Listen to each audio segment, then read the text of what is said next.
The baby was coming. It was all so strange. She had been rushed to the hospital after her fall. The doctors and nurses had swarmed around her, all while she was in excruciating pain. The baby was coming. That was the only thought she could muster. The baby was coming. Why? How? She had 3 weeks more, 3 more weeks. But Jared had to come around and ruin everything, just like he always did. Mr. and Mrs. Fuller must have rushed in when they heard the news. In between being drugged up and the excruciating pain she was feeling, she could hear their voices, distant, worried. They kept asking about the baby, not her. She didn't know what happened. It was all hazy. It was a mercy. That was what Lori knew. It was a mercy that fate had decided to wipe her memory, because she wouldn't be able to bear it. She had woken up the next morning. The lights in her hospital room were bright, almost blinding. It took a while adjusting her eyes to the light. When her eyes were finally adjusted, she saw that there was not a single soul in her hospital room. Nobody at all. It wasn't like she was expecting anyone, Mr. and Mrs. Fuller either. They would be too excited with their new baby. They would have their hands full. She tried to move her arms, but she was sore all over. So sore. God, it hurts, she thought as she closed her eyes in pain. She didn't know how long she had closed her eyes, willing herself to go back to sleep just to get rid of the pain. Mercifully, a dark-haired nurse walked in moments later.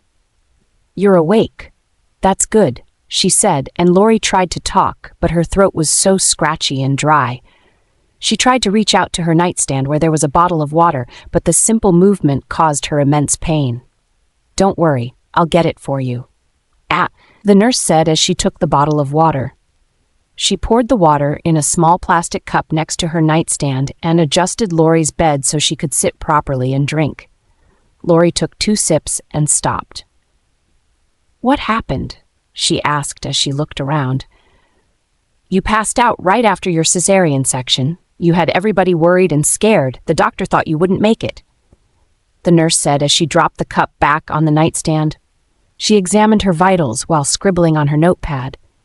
"Do you remember what happened?" the nurse asked, and Lori shook her head. "I can't seem to remember.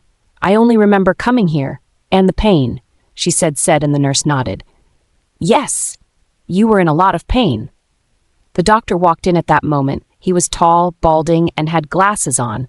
Lori felt he looked vaguely familiar. She must have seen him when she got to the hospital. "Good morning, Miss Wyatt. How are you doing?" he asked, and Lori shrugged. "I don't know how to feel. I'm sore all over. I'm in pain," she said, and the doctor looked at the nurse. They seemed to exchange a look that she knew nothing about. "Ms. Wyatt, you were in a very critical condition when you were rushed in last night." Lori nodded. Of course she was. She had gone into premature labor. "We prepped you for an emergency C-section. The surgery was successful. Unfortunately, the baby died. By our reports, it was distressed and also had a breathing anomaly." Lori was deathly quiet. "The baby didn't make it? What? What?" she said quietly, and the doctor sighed. "We did everything we could, but he didn't have much of a chance in the first place. We suspected that when you went into premature labor." The doctor added, and Lori whimpered. The sound that came out of her mouth wasn't human. It didn't even sound like it came from her. "Where is he now?" she asked, and the doctor sighed. "A Mr. and Mrs. Fuller came to claim his body. They came with documents showing that you had given away your rights to be his mother. They couldn't even wait? Or let her see him? But, I haven't even seen him yet. They didn't let me see him," she cried out, and the doctor and the nurse exchanged silent looks again. "Miss Wyatt, you were out for a long time, and legally, they had every right to claim his body." Lori started moving in her bed, ignoring the blinding pain. "Where is he? Where is he now? I want to see my son," she shrieked as she placed one leg on the cold marble floor. The movement alone caused her great pain, but she managed it. The nurse rushed to her side, her strong arms subduing her and trying to drag her back to the bed. "You can't move now, Miss Wyatt. You're not strong enough yet." She came close to Lori, and Lori slapped her hand away with all her strength. The doctor gave the nurse one look. "Sedate her. She needs to rest," he said as he walked out of the room. Another nurse rushed in at that moment. Lori was still crying, shrieking and batting away the nurse. The other nurse rushed in and pinned her down. Less than a minute, she felt drowsy, and everything went blank. Gabriel Caine paced the corridors of the hospital ward. He was nervous, a little scared, and a bit angry. Susie was crazy. Very crazy. She didn't tell him she was going to labor. She wasn't due for another few days. He thought she was in the clear. He had specifically told her to call him if she felt the baby was coming because he felt guilty enough leaving her alone when the baby was so close to being born. Unfortunately, she had chose not to listen to him. He was in New York when Grace's call came in. He had rushed down from New York back home. He got there as fast as he could. He got there in time. The baby was on the way, but had not arrived yet. He was worried. His pack was equally worried, to be honest. Even though he and Susie were a little more than strangers, he still cared for her in his own way. Gabriel had met Susie at the annual Alphas convention that held in Canada. She was part of a different pack, a lesser pack, but she had been making googly eyes at him all through the night of the dinner party. He didn't know her. He didn't know much about her, only that she was a werewolf, albeit a werewolf of lower ranking. He had planned to be on his best behavior, so he ignored all her advances, but she caught up with him later at a bar he went to after the party was over, and they both drank a lot and ended up in an hotel room. He had woken up the next day, naked and already regretting his actions. He left the hotel room before she woke up, dropping off some cash for her on the nightstand so she could get herself home. He didn't even leave a number for her to call. 3 months later, Gabriel was back from a run when his beta gave him his phone claiming he had an urgent call from a strange woman named Susie. He had forgotten all about her by then, but only accepted the call out of courtesy. Susie claimed she was pregnant, and at first he had been outraged, but then he calmed down. He paid for her flight to Denver and made her take a DNA test. It came out positive. The baby was his. Susie vehemently protested to keep it. Gabriel agreed. He had no other intentions.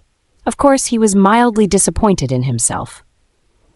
It was not often that the alpha of one of the most prestigious packs in the world fathered an illegitimate child. Even his own family had been surprised. Susie moved in quickly. He had no qualms with that. He only made her know her place. Yes, she was the mother of his child, but she would never be his mate or his Luna. Those positions were left unoccupied till his mate came along.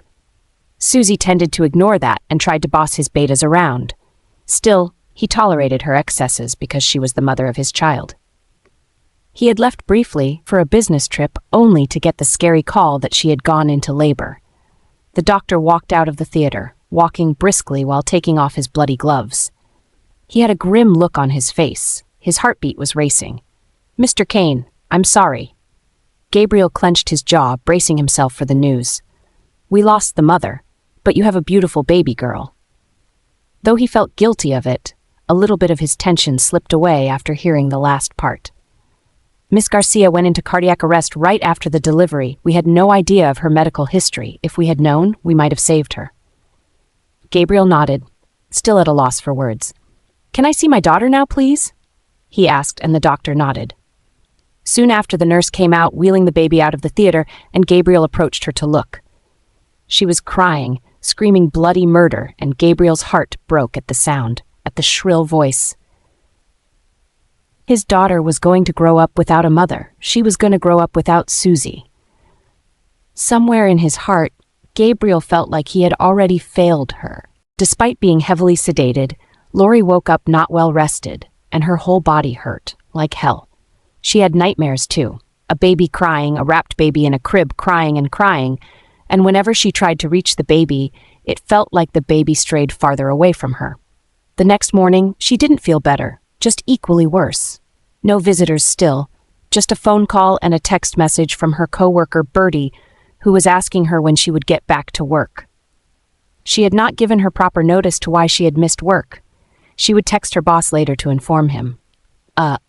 She felt sick inside, truly sick. Worse still, she had a new problem, her boobs. They were huge and rock hard.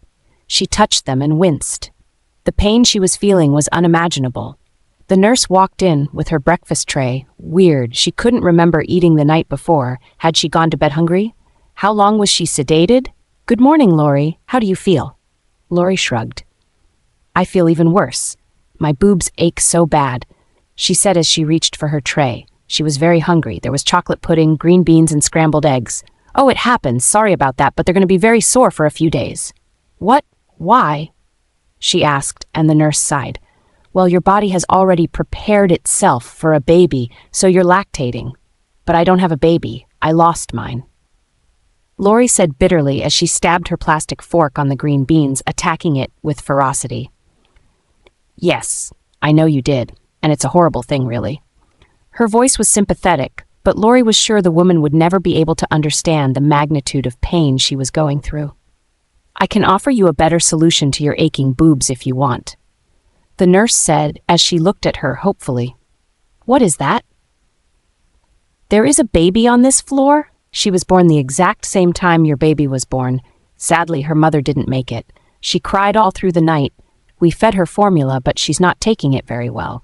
If you donate your milk, it could help her." Lori sat there for a while. She remembered the cries in her dream. Had she dreamt about a baby crying? Or was there a baby truly crying? "Yes," Lori said without hesitation, and the nurse widened her eyes. "Yes? Are you sure?" Lori nodded. "I am sure," she said, and the nurse smiled. "Thank you. I know how hard this is for you," she said, and Lori scoffed as she looked away. Oh, she had no idea. "I will come back with pumps, then have a quick talk with the girl's family to inform them." The nurse left, and Lori had her breakfast quietly. 20 minutes later, the nurse came back with pumps, like she had said, and talked about how the child's father had quickly agreed. The nurse left with her milk, murmuring something about the milk being screened first.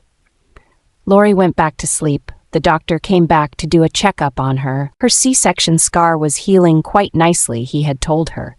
Lori had murmured something about the hospital bill, and her doctor had told her the Fullers had cleared the hospital bill. Good. Because there was no way she would have paid for it herself. She didn't have a dime to her name. Besides, it was in the agreement that they would settle all hospital bills. She only wished they had let her see him before taking him away. Gabriel didn't leave the hospital. Even though he didn't sleep a wink, he didn't leave. He couldn't just bear the thought of leaving his daughter alone. He had not picked out a name yet, partially because he and Susie had not come up with one. He wanted her name to be perfect. Whatever it is he came up with had to be perfect. After the baby was born and the doctor told him Susie didn't make it, he had quietly made her funeral arrangements. Susie didn't have any family, at least none that he knew of. Her only family was her daughter. He remembered when he first held her in his arms, she had immediately stopped crying as he stroked her head gently. She was so tiny. So tiny. But when she looked at him, when she really looked at him, the world stopped. Nothing else mattered at that point. Gabriel knew at that moment he would fight tooth and nail to protect her. By all tests and count, baby Caine was a healthy child. She was fine, totally fine. The doctor reassured him many times while begging him to go home and get some rest. But why was she still crying? He heard enough of her crying to now recognize the sound of her voice. The nurse said she was hungry. Just hungry. She was taking the formula, but it didn't seem to be enough for her. She was ravenous. Gabriel knew the reason. She wasn't only a baby. She was a pup, a werewolf pup. She would be insatiable. Pups were usually like that while growing up. Unfortunately, Susie's milk that would have sustained her was now gone. Gone. He would be there for her, always. Good news, Mr. Caine. A nurse walked in the private waiting room where he stayed when his daughter took her naps in the nursery. The nurse had come in earlier to tell him they found a donor for her. A woman who was willing to donate her breast milk. The nurse assured him that after they had screened the breast milk, they would let his daughter have it. He was relieved, greatly relieved about that. It wouldn't be the same like her mother's, but it would be something. He was so deep in thoughts that he didn't notice his beta and his housekeeper walk in. "Oh, Gabriel, I heard the news. I am so sorry," Mrs. Grace said as she ran towards him and hugged him. Gabriel sighed, settling into her hug for a few seconds before pulling away. "I am sorry, Gabriel. Deeply sorry. Susie didn't deserve this. She wanted to be a mother," Draco said. Gabriel nodded. "Thank you. Her presence would be missed. Her daughter is already missing her," he said, and Mrs. Grace sat next to him. "And how is your little girl?" "She's good. She's very healthy." Mrs. Grace seemed to sigh. "Oh, thank the goddess. By the way, you look so tired. We've been waiting for you to come back to the house. Why don't you go home and take a shower and get some rest?" she asked, and Gabriel shrugged. "I don't want to leave her alone here. Besides, it's only a few more hours and we'll leave. We just want to settle a few things, especially with Susie's body." Susie had no family that he knew. If she had family, she never mentioned them. He had no choice but to take charge of her funeral and bury her in his family crypt. She deserved that honor. "I know, but you need some rest, and the full moon is in a few hours. Grace can stay and watch the baby." Gabriel sighed. How could he forget? It was a full moon. All the heightened emotions and stress he was going through was going to make the full moon a lot more worse. Draco was right. He nodded. "Fine. I'll leave you in charge, Grace. I'll go talk to the doctor," he said as he stood up and walked out of the waiting room. 2 days later, she was cleared.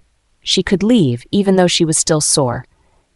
She had met a woman named Grace Myler. She seemed to be the caretaker of the little girl who lost her mother. They would come over to her place to pick up the milk every 3 days. The woman was also kind enough to give her pumps, bags to store milk, breast covers, and all kinds of things that would make it easier for her to pump. The arrangement was pretty flexible, too. Lori could break it off at any time without any explanation. She liked that. Then the woman had asked her if she would like to see the little girl, and Lori had flat out refused. It would be too much. It was too much, giving so much. She only did it because she knew that the baby genuinely needed her help. And she wanted to help, but no, she would not get attached. She tried to call the Fullers. They wouldn't pick her call. All she wanted from them was a damn explanation. And a location. Her baby's grave. She wanted to see her baby's grave. But no, they wouldn't even give her that right. She left the hospital different from how she came in. The only difference this time was that she was alone, and she was going back to her shitty life and her shitty job. She felt empty. She was empty. Her tummy had gone down drastically. The bump she had 5 days ago was nowhere to be found, just like the baby that was once in her womb. And she looked drained. She remembered standing in front of the mirror in the bathroom on the day she was to be discharged and feeling hollow. She was pale, paler than her Mediterranean skin had ever looked, and her lips were pale. As she applied makeup to conceal her ghostly appearance, she quickly realized that nothing was strong enough to hide the heavy bags under her sunken eyes. It was of no use. There was nothing she could do that would work. Anyone who took one look at her would be able to see that she was hiding something. How would she ever recover from this? It was cruel sometimes. Most times, how life never stopped. It didn't stop for Lori's pain. She couldn't even take the time out to mourn properly, or she would lose her job. So barely 2 days at home, Lori was back at the diner working her shift as usual, almost as if nothing had happened, almost as if she didn't just lose a baby last week. It had been 2 weeks, and no, the pain didn't stop. She just found a way to live with it. It was common knowledge to all her coworkers that she was giving the baby up for adoption. Very common knowledge, so when Bertie had found her crying mid-shift in the bathroom, her question had been, "But you never wanted the baby in the first place. I don't understand why you're sad now." Her words were guttural, like a knife severing her insides. She had instantly wiped her tears and went back to work. She had not spoken to Bertie again after that. The only part of her day that seemed to give her a brief moment of joy was when Mrs. Grace came to pick up the milk for the baby. Lori managed to pump in the mornings and after work, then she would bag, date, and freeze the milk. They had agreed on every 3 days, but for some reason, Lori couldn't stop producing more milk, so Mrs. Grace sometimes had to come the next day. She wondered if she was making it worse by donating the milk. Mrs. Grace was very kind. Sometimes when she came over to pick up the milk, she'd bring Lori food to eat. Home-cooked meals. Once she brought her lasagna, and the other day it was a key lime pie. She also never seemed to tire about giving Lori progress about the baby, despite the fact that Lori feigned disinterest whenever she talked about the baby. They had finally gotten around to naming her. Her name was Amelia. Amelia Caine. They sometimes called her Emmy for short. Jared had also not come around. Perhaps he was still feeling guilty about everything. After all, if he hadn't pushed her, she wouldn't have gone into premature labor. A part of her was glad that he had stayed away, although, knowing him, he would never stay away for too long. She prayed and hoped that he was away for good now. She needed stability in her life, stability and normalcy. Jared was a chapter she desperately needed to close. She had been trying to close that chapter for months. "Lori, table 3 needs a refill." Bertie called out, and Lori nodded her head as she walked over to the table with a jug of coffee in her hand. "Hey, I've seen you here before. Didn't you used to be pregnant?" he asked, and Lori nodded. "Yes, I was." The man's eyes raked all over her in a look she knew all too well. "Wow, you look great. I mean, for someone who just had a baby, you look smoking hot," he commented, and Lori forced a smile. Unsolicited comments and terrible compliments, it was just the kind of stuff she usually dealt with at the diner. "Thanks," she murmured as she left his table. Hot? She didn't feel hot. Nothing about her felt hot. She was hurt and broken, and she feared that she might never recover from the pain that she was feeling, the brutal gnawing in her chest. She was still deep in her feeling and didn't notice when a man walked into the diner. She was focused on wiping a table that a kid had made a mess on. "Ms. Wyatt? Are you Ms. Wyatt?" A deep voice asked. Lori didn't even turn. "Yes," she answered. After she was done, she turned and found a tall man right in front of her. She took a small step back. He was tall. Something about his presence was towering, domineering, very tall. Probably 6'2", he was wearing a charcoal black suit, tailored and cut to suit every inch of his body. He had short, dark hair. His face was clean-shaven except for the tiny mustache he kept. He had deeply unsettling blue eyes that looked too blue to be natural, a jaw that could cut through ice, and cheekbones so beautiful they made his face look like he was molded by some perfect god. She swallowed hard and looked away, catching herself staring. He had that effect on people, and he was probably happy that he did. "Can we sit and talk somewhere?" he asked, and Lori glanced at Bertie, who was watching her like a hawk. "Right now? I'm on my shift." "Who are you?" she asked. "I'm Gabriel Caine, the father of the little baby you have been donating your milk to these past 2 weeks. "Oh, I'm not due to meet Grace till later today." Lori mused, and the man nodded. "I know, I just wanted to talk to you." Bertie was already approaching them now. Lori glanced at her and scowled. "Okay, I finish in 10 minutes. Can it be after my shift? I'm already on probation, and I don't want to annoy my boss any further," she said, and he nodded. "Okay, I will wait for you in that black car outside," he said as he pointed to the sleek black car that was outside. Without one more word, he walked out of the diner. After her shift, Lori went into the locker room and changed. Good thing she had at least worn something decent. Her faded red dress and old Doc Martens boots were at least still presentable. As she walked out of the diner, Mr. Gabriel Caine was already out of his car and moving to the other side to open the door for her. A gentleman? Wow, surprising. Lori couldn't think of the time a man opened the door for her. As she stepped into the luxury car, she could immediately smell his cologne. She had caught a whiff of it in the diner, but here it was all she could smell in the car. Incredibly sexy, musky, and confident. She smoothed her hand over the leather of the car seat. It was probably worth more than she had ever seen in her entire life. Damn, it must cost a lot. She had suspected that baby Amelia's family was comfortable. She just didn't know they were so rich. "First of all, I want to thank you for your help. Your kindness towards my daughter, even in your own pain, is admirable. I don't know how to ever repay you." Lori shook her head. "I don't need payment, Mr. Caine." Grace had certainly offered. The first day she had come to pick up the milk, and she'd seen her apartment complex. She had offered. "I know, and under normal circumstances I wouldn't offer you, but I have a proposal for you, Ms. Wyatt." "A proposal?" Lori repeated. What could a rich, well-to-do man like Mr. Gabriel Caine possibly have to do with someone like her? "As you already know, Grace is the sole caretaker of my daughter. She has been taking care of her since she was born. Amelia lost her mother at birth." Lori nodded.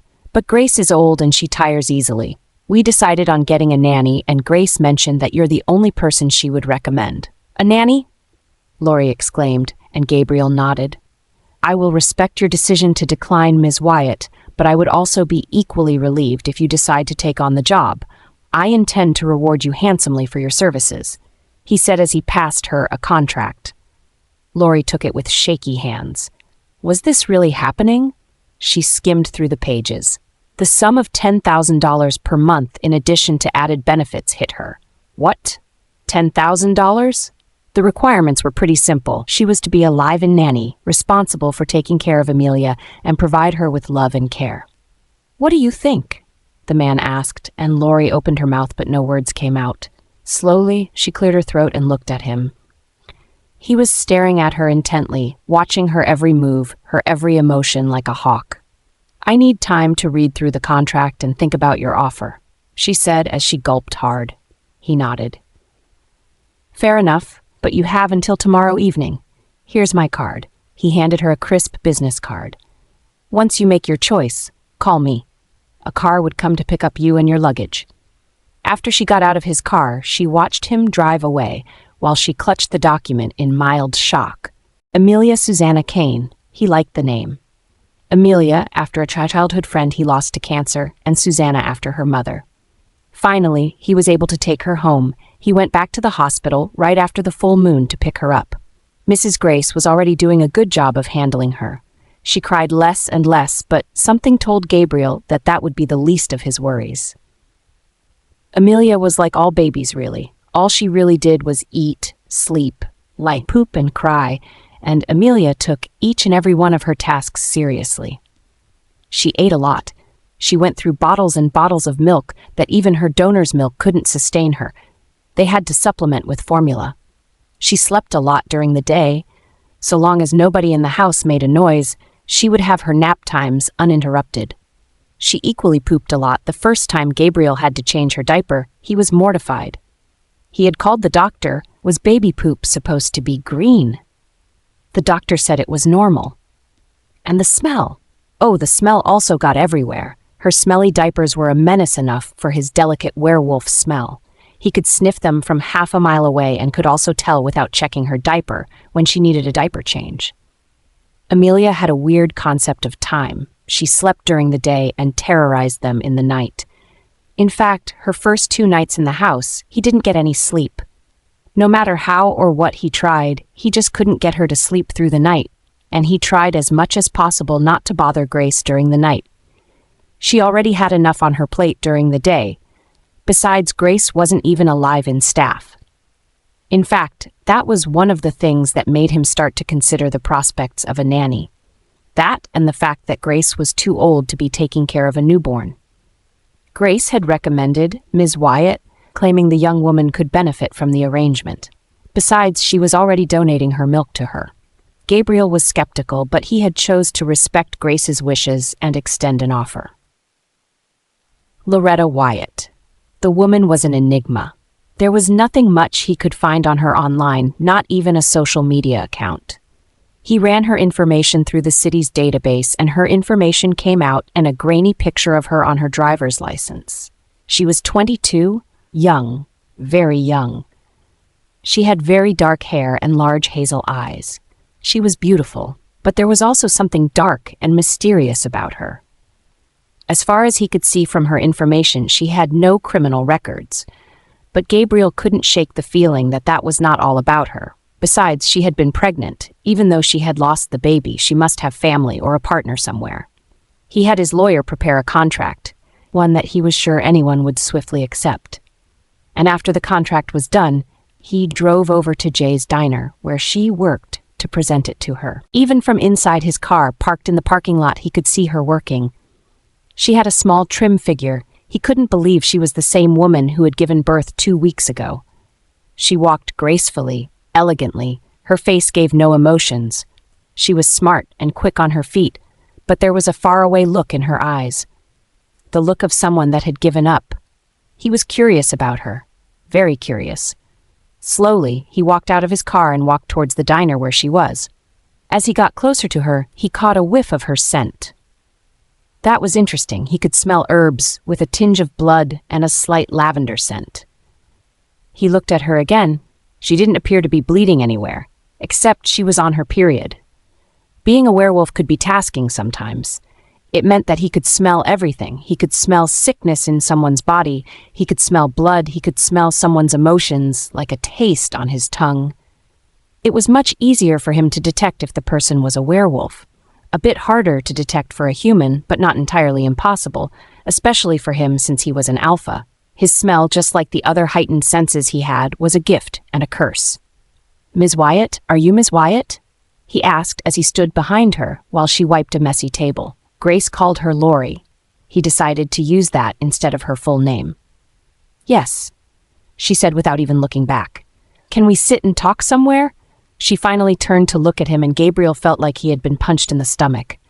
Just then, he felt a line, like an invisible force had bonded him to the woman in front of him. He swallowed uncomfortably as he watched the woman in front of him. Mate. She was his mate. He looked at her again. There was no inkling in her eyes, no sort of recognition. She must be human, so she wouldn't feel the mating pull. It would be slower for her. It would take her weeks, months even, for her to realize. She had to fall in love with him first before she ever knew.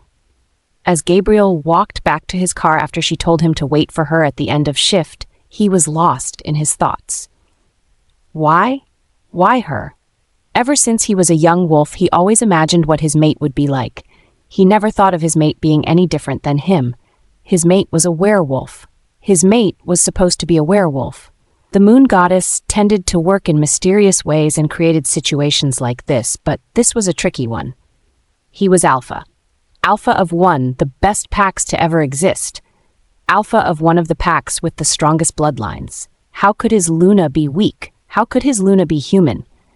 It just didn't make any sense. He would keep it to himself. He would keep the information to himself, at least until he knew what to do with it. A few moments later, she walked out of the diner in a layered red dress and boots. She had loosened her hair out from its ponytail, and she let it flow freely. Without the uniform, she looked much better, prettier even. He came out of his car and went to open the door for her. He could see the surprise on her face, but she didn't say a word. He caught a whiff of her again.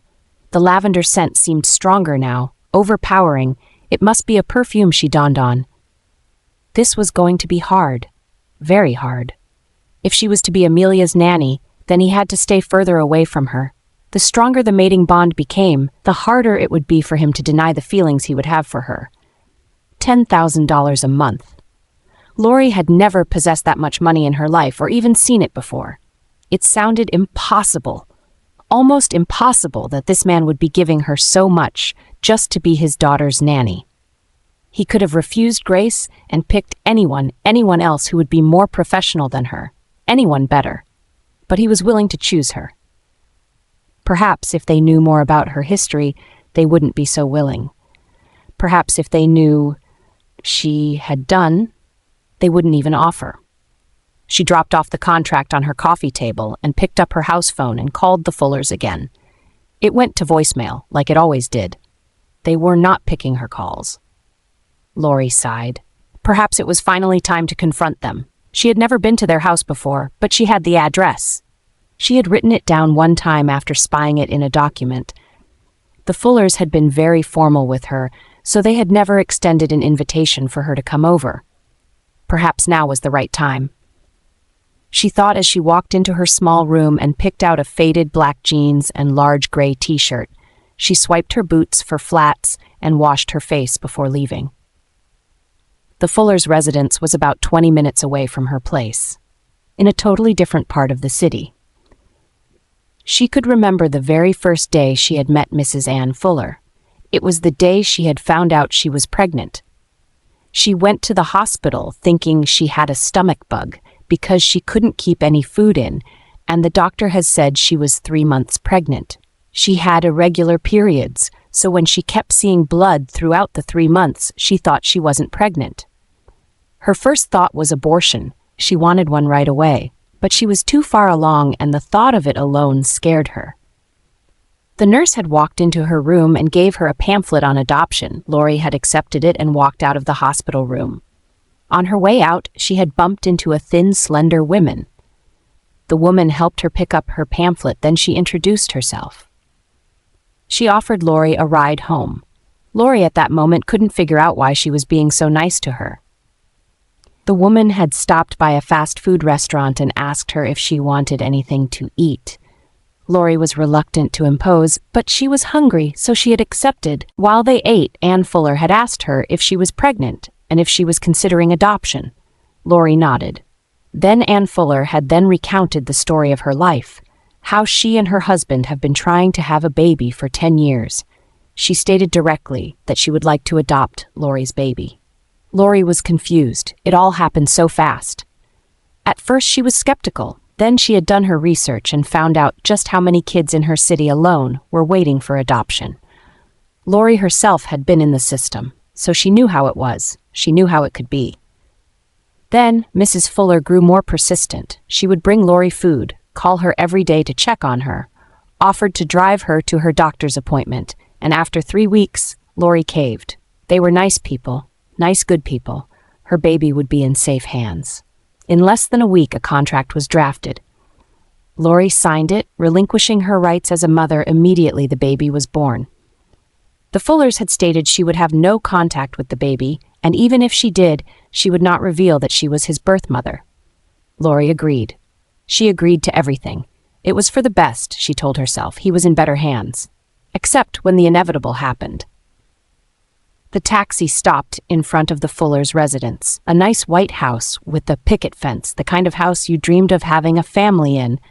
The lawn was perfectly manicured and the lights were on. The Fullers were home. She rang the doorbell twice before someone came to the door. Mrs. Fuller opened the door. She was wearing a large gray cardigan and sweatpants. "What do you want?" she said harshly as she tried to close the door. "Please wait. Just hear me out," Lori begged. I need to see him. I woke up, and they said you had taken him." "See him?" Mrs. Fuller scoffed, retying her robe with anger. "You are not his mother. You relinquished your rights to him, remember?" Lori nodded. I know I did that. But please, can you just let me know where he's buried? I just want to say goodbye." "Goodbye?" Mr. Fuller appeared from behind. There was a scowl on his face. He must have been listening in on their conversation. "You don't even deserve that. You don't deserve anything. You put his life in jeopardy." "Tom," Mrs. Fuller murmured, but he ignored his wife. "You're the fucking reason he's dead," Mr. Fuller shouted. Lori swallowed hard. She wiped away the tears on her face. "Please, I'm begging you. You don't deserve anything from us. After all we've done for you. This is the end. If you come here again, I'll have you arrested for trespassing," Mr. Fuller said as he slammed the door shut. Lori stood outside, waiting, hoping they would come back. They didn't. Slowly she left their front porch, walking slowly towards the street. She would try again. She wouldn't give up. As many times as it took her to. Lori had gone to bed angry and sad. She dreamt again of a crying baby, a baby in a crib that she tried to reach and couldn't reach. She woke up in a fright, sweaty and panting all over. After that, it was hard to fall asleep. She pumped some milk and lay on her bed awake, with her eyes wide open. She went to work as usual, forgetting the contract on her coffee table. Work went by in a drawl. Barely anything memorable happened. When she got back from work and saw the contract on the coffee table, she sighed and picked it up. She looked at the contract again, this time taking time out to read it word for word, and looked at the business card that it came with. Gabriel Caine, CEO Caine Inc. Lori opened up her laptop and decided to look him up while putting a pot on the stove for some ramen. She didn't remember eating anything all afternoon, only some eggs for breakfast and coffee at the diner. Gabriel Caine, his name, image, and several article links popped up. He was 28 years old, CEO of Caine Inc., a multi-billionaire conglomerate. He came from a large, distinguished family. Unfortunately, his parents were no more. But his grandfather, who was around 97 years, was still alive. He had no siblings. He was an only child, but he had a lot of cousins, so it seemed. He had business everywhere in America and Europe. He had taken over the company at the early age of 20. He didn't finish school until 3 years later. There was no news about his daughter. He must have kept her away from the media then. His pictures popped up. He was often seen with prominent rich people, and there were claims he was part of the rumored cult group, the Lords. The Lords was a cult. an elite group made up of only prominent figures all around the world. Though its members didn't affirm or deny the fact that it was a cult, it was said that they held meetings at different secret locations all around the world. No one knew what they did or why they were formed, but they seemed to be a very powerful group. Conspiracy theories had speculated that they were Satanist or part of the infamous Illuminati, but Lori didn't care much for those. Whatever they were and whatever people thought of them, they were a revered cult. Even though Gabriel Caine's life was in the public eye, there was very little about his personal life online. He seemed to seclude himself, living in private and secret locations that were deep in the woods and out of reach to normal people. That was the only aspect of him that seemed strange to Lori. Lori picked up her phone and dialed the number in the business card. She was taking the job. He picked up after the first ring. "Ms. Wyatt?" he said, and Lori's eyes widened. How do you know that it's me?"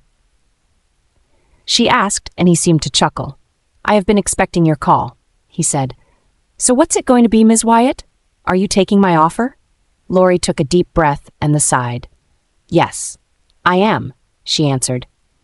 "Excellent. You resume right away. Please pack your things. My driver will come pick you up in an hour," he said, and Lori nodded. Immediately she dropped off the call. She went to her small bedroom. There was a suitcase she had pushed under the bed. She knelt down and pulled it out. She dusted the suitcase and opened it up on her bed. She went back to the kitchen to switch off her stove. She was too excited to eat, at least for now. She packed her good clothes, all the ones she would need, and a few of her shoes. There was nothing much in her fridge, but she put the frozen bags of milk she had and arranged them into the cooler with ice on it. Then she tidied up her apartment, throwing away the things she didn't need and the things that would get spoiled if left alone for too long. She was taking out the trash when she spotted a black car waiting in front of her apartment complex. The driver approached her. "Are you Miss Wyatt?" he asked, and she nodded. He was a tall man, with a shaved head and sunshades. "I'm Tony, Mr. Caine's chauffeur. He asked me to pick you up," he said, and Lori nodded. "Give me a moment. Let me just bring my suitcase down." The ride was longer than she had anticipated. After several minutes, they arrived at a large mansion on the top of a hill. The only way to get to the mansion was a lonely, dark road that led directly to the mansion. Lori wasn't too surprised, given what she had read about him. These were the kind of locations that Gabriel Caine was used to. Besides, he was a very private man. A home at the top of a hill, surrounded by trees, was the best place to avoid civilization. Finally, the long, lone road came to an end, and there was a wrought iron gate in front of them. The gate opened by default, and the car drove in. The driveway was large, flanked by well-trimmed bushes and figurines. As they neared the house, there was a waterfall at the front. A waterfall with the statue of a large wolfman with its head tilted backwards. Water flowed out of its mouth and paws. Weird, she had never seen such a peculiar sculpture before. The car pulled up in front of the house, and Lori got out while Tony retrieved her suitcase from the trunk of the car. The weather was warm. The mansion looked even bigger than she had imagined. To her left, there was another house, notably smaller, perhaps a guest house, and to her right there was a large sprawling lawn with a small garden. Tony took her suitcase right up the front porch, and the door opened automatically, as if someone had been waiting for them. Apparently, someone was. A tall, dark man in an impeccable suit. "Hello, Miss Wyatt. My name is Gregory. I am the butler," he said. "Welcome to the Caine household. I hope the ride here wasn't too uncomfortable." He had a slight British accent and a lovely smile and impeccable white teeth that complemented his dark complexion. Lori instantly felt comfortable with him. "It was good, thank you," she said as he led her inside. "Wow," she thought as she was led inside the foyer. She took every bit of the house in as they walked in further. Well, it was certainly much more grandiose than she had expected. "You will be taken to your room. You can rest and change for a while. Grace will come to you later and give you the details." She nodded. "Oh, before I forget," she said as she handed him the cooler of frozen breast milk. "For the baby," she said, and the butler nodded as he collected it from her. She was led up the large spiral staircase by another servant, a quiet, small woman with short black hair. Despite all the servants' protest, Lori did not let her help with her suitcase, claiming it would be very heavy for her. And it was. It was equally very heavy. They got to the room at the end of the hall, and the woman opened it with a spare key. Inside the room, she opened up the windows and patted the bed. "This is your room, ma'am," she said, and Lori nodded. "Thank you," she said as she looked around. The room was perfect, not too small and not too big either. There were 2 windows that showed her the view of the back of the mansion. There was a large oval pool and a beach house next to it with even more sprawling grass. Her room had a nightstand, a large 4-poster bed with white sheets, a full-sized mirror, and a small closet with an adjoining bathroom. She walked into the bathroom and sighed. Oh, it was perfect. White tiles, white sink, a bathtub. She quickly moved to change her clothes. She was torn between picking something comfortable or something more formal.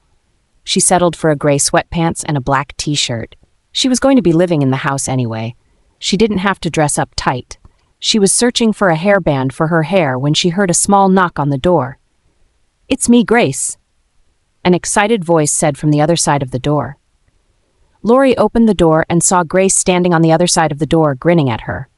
Lori couldn't help but smile. Her smile was contagious. "I am so glad you're here. Welcome," she squealed as she walked in. "Are you hungry? Do you need to eat anything?" Lori shook her head. "Oh, no, I'm fine.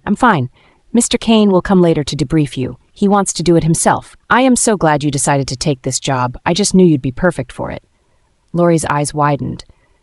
"Really?" Grace nodded. "Of course. Ever since I saw you at the hospital. Again, I'm very sorry about your son," Lori shrugged. "It's fine. I don't really like to talk about it," she added, and the woman nodded. "It's fine. I understand," she said soberly. "Do you want to meet Amelia?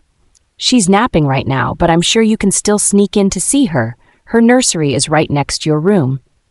Lori nodded. She might as well see the baby she had been donating milk to for the last few weeks.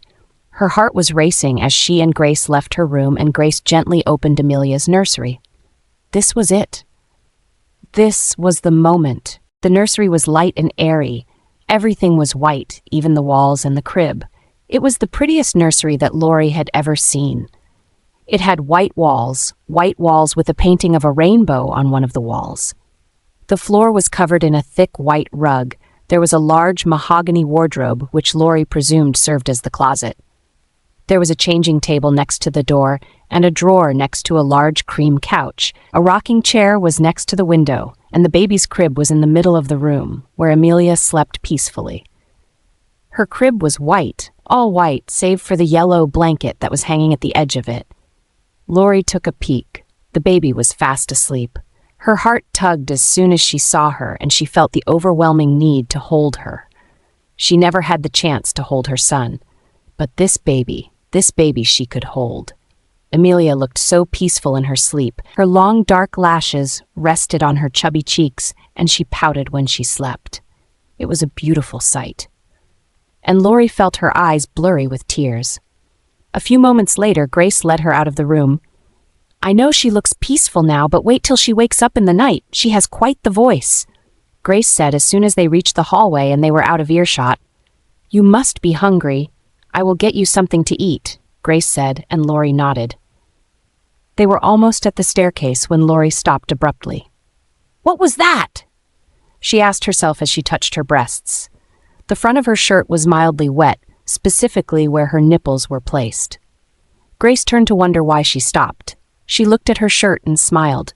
That has never happened before," Lori said as she covered the front of her shirt, her cheeks red with embarrassment. Grace shrugged.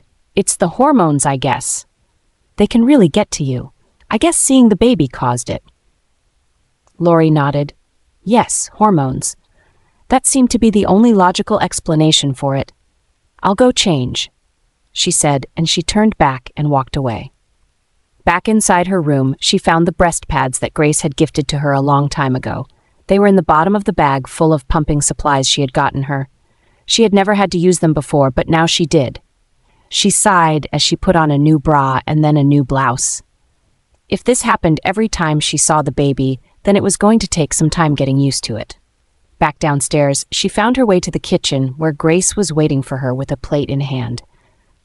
"So what would you like to eat?" "I made mashed potatoes. I have a chicken that's cooling off on the rack and some green beans." Lori shrugged. "That all sounds very good. I won't mind some." Grace nodded as she went to check on her chicken on the other side of the kitchen. "So Grace, any tips for me? Since you used to take care of Amelia?" Lori asked, and Grace chuckled. "Oh, I have plenty," she said as she picked up a knife and started carving the chicken. "Amelia is like pretty much any baby. She does every baby thing possible. She sleeps, she eats, she poops, she cries. She doesn't sleep through the night. It's hard, but she doesn't. We've tried everything." Grace commented, "She's a pretty happy baby, but sometimes she can cry for hours without wanting anything, like at night, but most times when she cries, she needs something. She loves being outside. I used to take her for walks around the house during the day, and she would get so calm, especially if she was crying before." Lori nodded, taking mental notes. "Overall, I think you do great. I am available to show you how and what to do, though." "Oh, thank you, Grace," Lori said as she placed a plate of herb-roasted chicken, gravy, green beans, and mashed potatoes in front of her. Wow, Lori thought. A meal that was not ramen or toast. Her stomach would be very happy.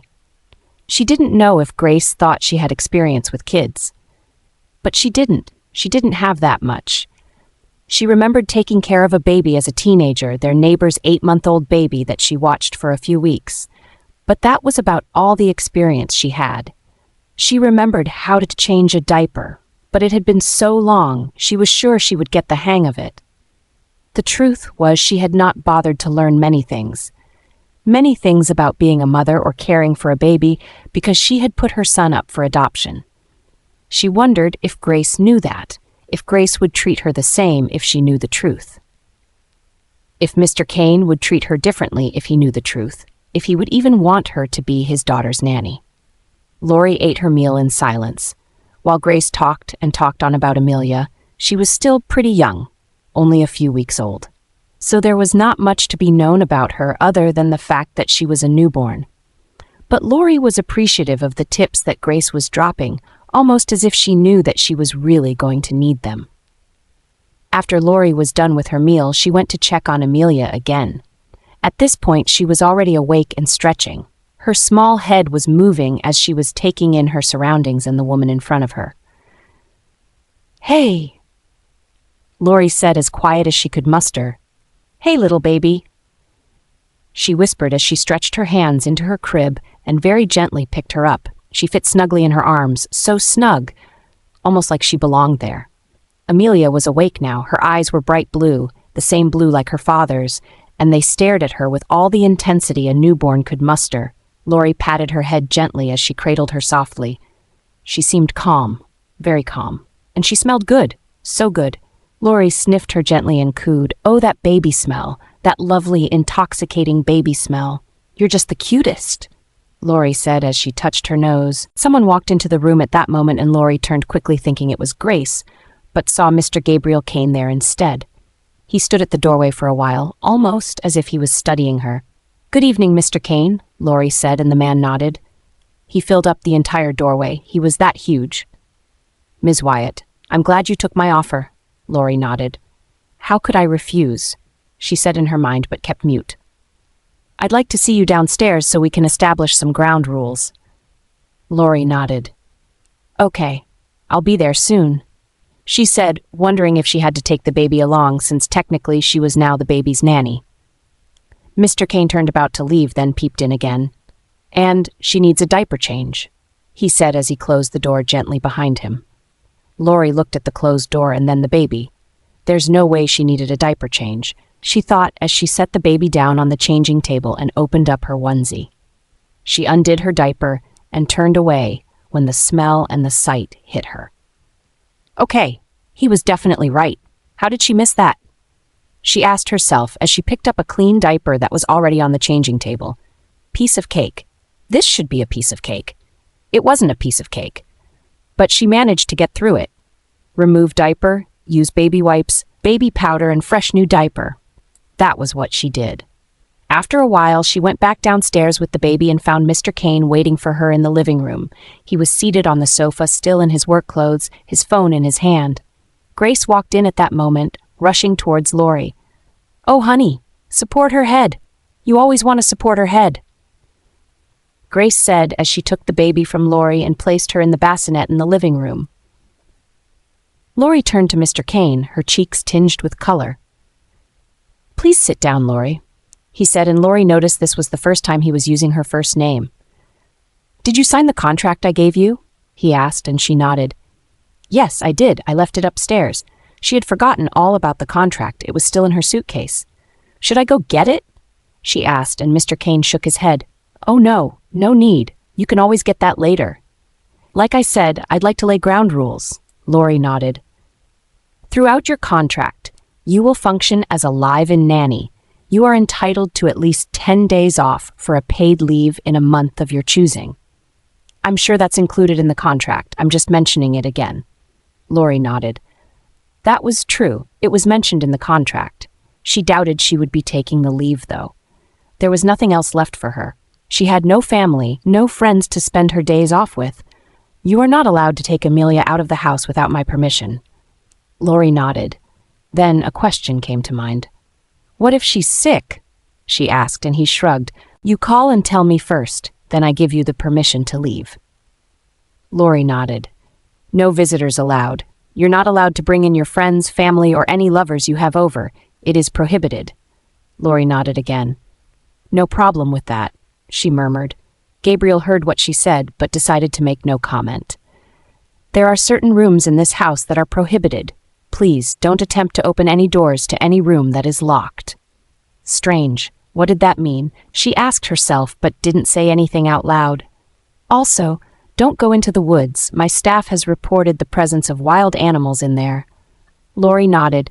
There was little to no problem following that rule. She wasn't going to go there, at least, not with her new busy schedule. "Is there anything else, Mr. Caine?" she asked, and he shrugged. "I don't think there is. If you need anything and I am not around, Grace would provide it for you." After that, he stood up and walked out of the living room, leaving Lori, Grace, and the baby. Gabriel could smell her even before he saw her. He knew what room she was in before Grace told him. A part of him was very relieved that she had decided to take the job, not for anything else really, but the fact that he believed she was most suitable to the job. He had told no one yet that she was his mate, not even his closest advisors. He could imagine the hysteria that would come with making a public announcement, especially with the fact that she wasn't human. How would the elders of his pack approach that? What would the other rivals think of? When they heard that he had a weak mate? A human mate? No, it was best to keep Lori away from that. That was until he figured out what to do with her. He had seen her and given her the ground rules, all the while noticing that something about her scent had changed. He couldn't place what exactly it was, but the scent was there. She looked more relaxed now, although he could still see the shadows behind her eyes. How could he not? She just lost her son. She was probably still grieving his loss. It was probably hard for her to cope. Gabriel was in his room undressing when his phone had rang. It was his second in command, Draco.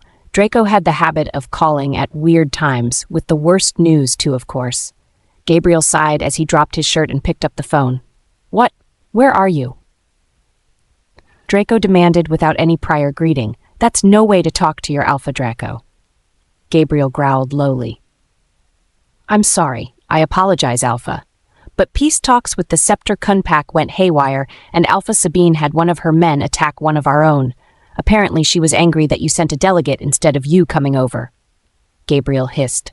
"That menace, that completely crazy woman," he thought as he shook his head. "We need your order. Do you want us to attack? I can have our wolves do serious damage to her new establishment. Maybe that will teach her some lessons." Gabriel sighed. He was not in the mood for conflict, and Sabine, well, every werewolf in the Americas knew Sabine Reinhardt was always looking for a fight. He'd be stupid to give one to her. "Stand down. We'll make a formal report to the Werewolf Council. Let them handle it." Draco groaned, obviously displeased with his Alpha's orders. "Do you understand me, Draco?" "Stand down," he ordered again, and Draco sniffed. Yes, Alpha, I will see you tomorrow morning at the house. Gabriel shook his head. He couldn't let Draco meet Lori, not yet. Draco would figure it all out in a minute, and while he trusted Draco because of his unwavering loyalty and the blood oath he took to him, he was not quite ready to let him know yet. No, not at the house, at the office. I'm leaving early, he said. Whether or not Draco knew that he was lying, Draco didn't mention it. He ended the call shortly after. Gabriel sighed. He had been alpha of his pack for 10 years. 10 whooping years. His parents had died when he was young, barely 20. Strangely, he had been prepared for his role all his life. As if his father had somehow anticipated his death, he had prepared him to be an alpha, rigorously. While other kids were going to bed early and doing normal kid stuff like playing, having hobbies, and generally having fun, Gabriel was always training. His father never run out of things to make him do: running, fighting, meditating, hiking, pushing his wolf form to limits that he didn't know was physically possible, learning how to half shift, fully shift, and learning about his history. He had been taught everything. Most importantly, he was taught how to rule. When he was younger, Gabriel never understood why his father was so hard on him, and he slightly resented him for not letting him know that he had seen his death in the future and intended to prepare his son for the aftermath. His parents died, and Gabriel had to rise up to the occasion. He didn't become an alpha without opposition, though. For the better part of 2 years, Gabriel fought each and every one of the opposition, distant cousins who thought they had a better claim to being alpha of the pack, his father's beta, other alphas who believed he was weak, and elder werewolves in the council who thought they could use him as a puppet. They all failed horribly, and they knew never to rise up against him ever again.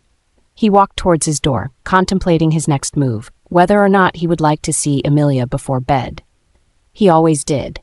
He always put her to bed every night, but now that would mean that he would see Lori, who from his hearing was rocking Amelia to sleep. He waited for a long time after she had left the nursery and slightly opened the door. His room was not that far from the nursery anyways, which was why he was always on night calls, because Grace slept downstairs when she stayed over, a different wing in the house. He gently and as quietly as he could muster opened the door of the baby room and tiptoed to the crib. The smell of Lori filled the room, mixing with Amelia's soft and sweet baby smell. The room smelled like lavenders, herbs, and this time no blood. He looked at Amelia and smiled at her, resisting the urge to touch her, afraid that she would wake up.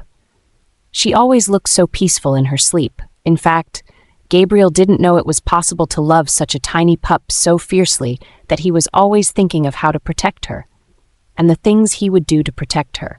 He was a powerful alpha, and she was the daughter of a powerful alpha. She was his weakness. The gods save whoever decided to use her again, him, because he would obliterate them. Lori was left alone with the baby. It gave her an opportunity to learn more about Amelia. Grace only came back to assist her with the bath, and after that, Lori got the hang of it. She dressed up the baby and rocked her to sleep on the rocking chair while watching the stars outside the window. She put the sleeping baby in her crib, wondering how easy it was to have gotten her to sleep. She decided to pump after that. She had not pumped all day, and her breasts were heavy. Luckily, she had transferred the pump and bags to the baby room. Last minute on Grace's request. She sat down at the rocking chair for a while she pumped.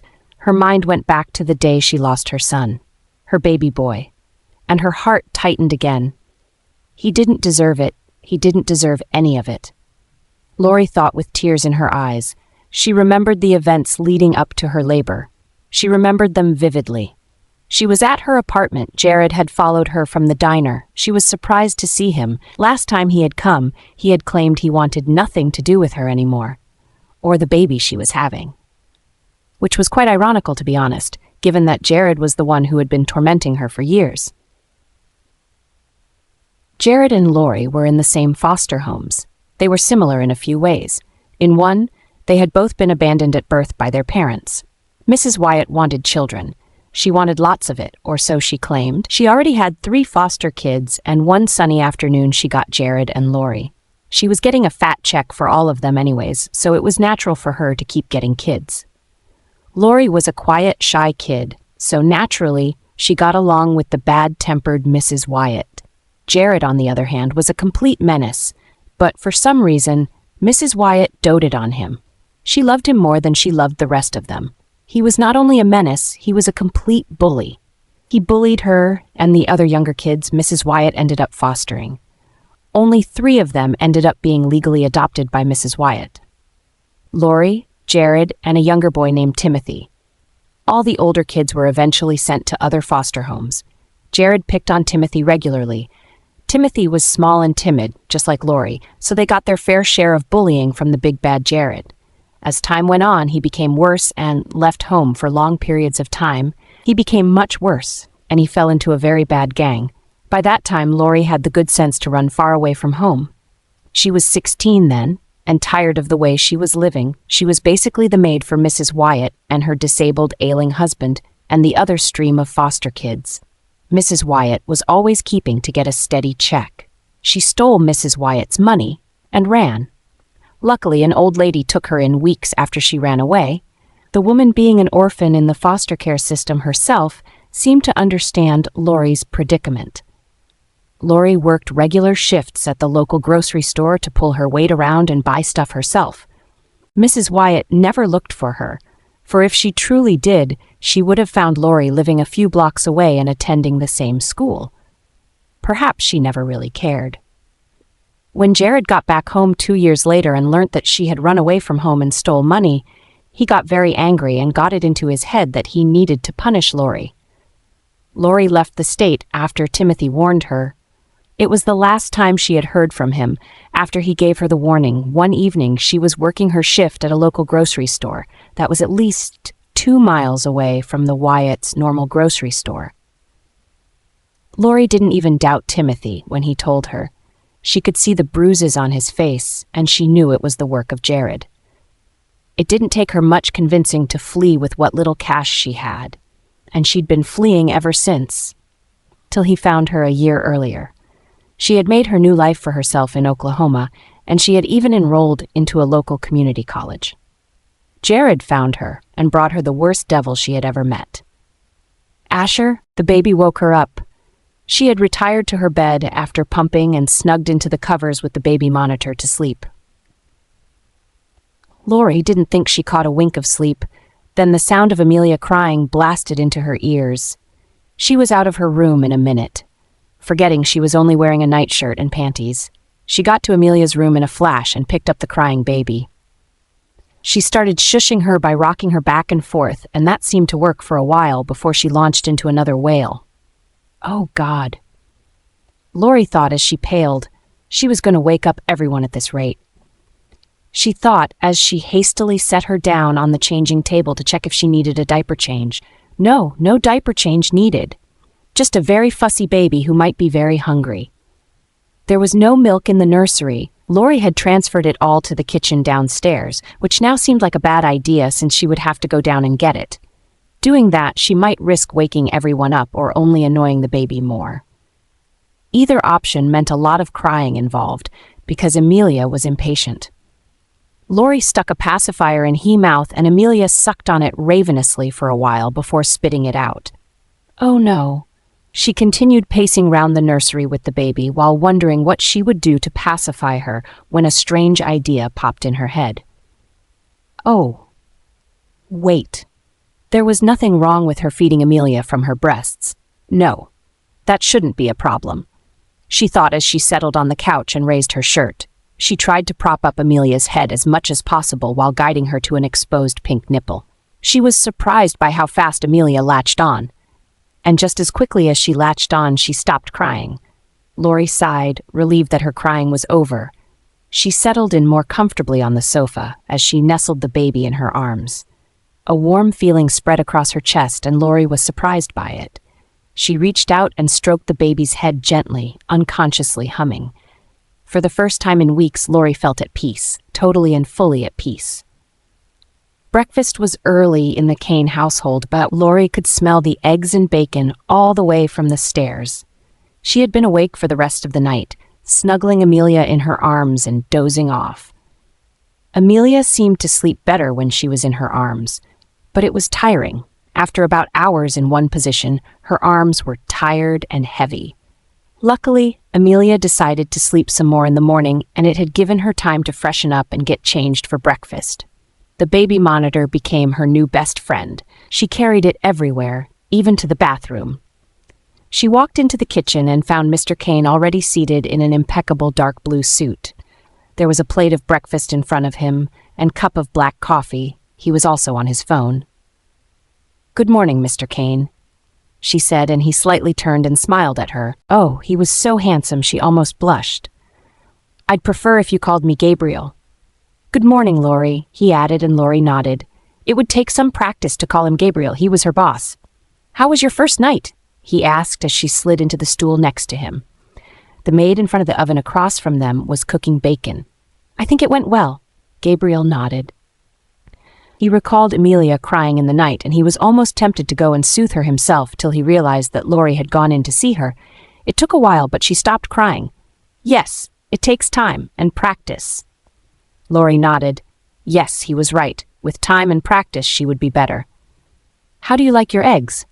the maid asked as she turned to Laurie, and Laurie answered her. "Scrambled." Gabriel raised an eyebrow, but he didn't say anything else. After a moment of them seating down in silence, Gabriel finished the rest of his coffee and stood up. "I have to go to work. If you need anything, you can call me on this phone. It has my number, Gregory's number, Grace's number, and Amelia's pediatrician already in it. If anything happens, you call me first," he said as he slid an iPhone towards her. Laurie picked it up gingerly and almost audibly gasped. The phone was better than any shitty phone she had ever used in her life. In fact, she had never used an iPhone in her life. "Do you understand?" Gabriel asked, and Laurie nodded. "Good. Goodbye," he said as he left. Laurie turned the phone around and found the notorious 3 cameras that showed that the phone was an 11 Pro Max, and relatively new too. She dropped it carefully back on the counter and waited for the maid to serve her eggs. She couldn't remember the last time someone had cooked for her. It was probably a long time ago, maybe when she was a child. People stopped catering to her needs a long time ago. If she had needs, they didn't care about them.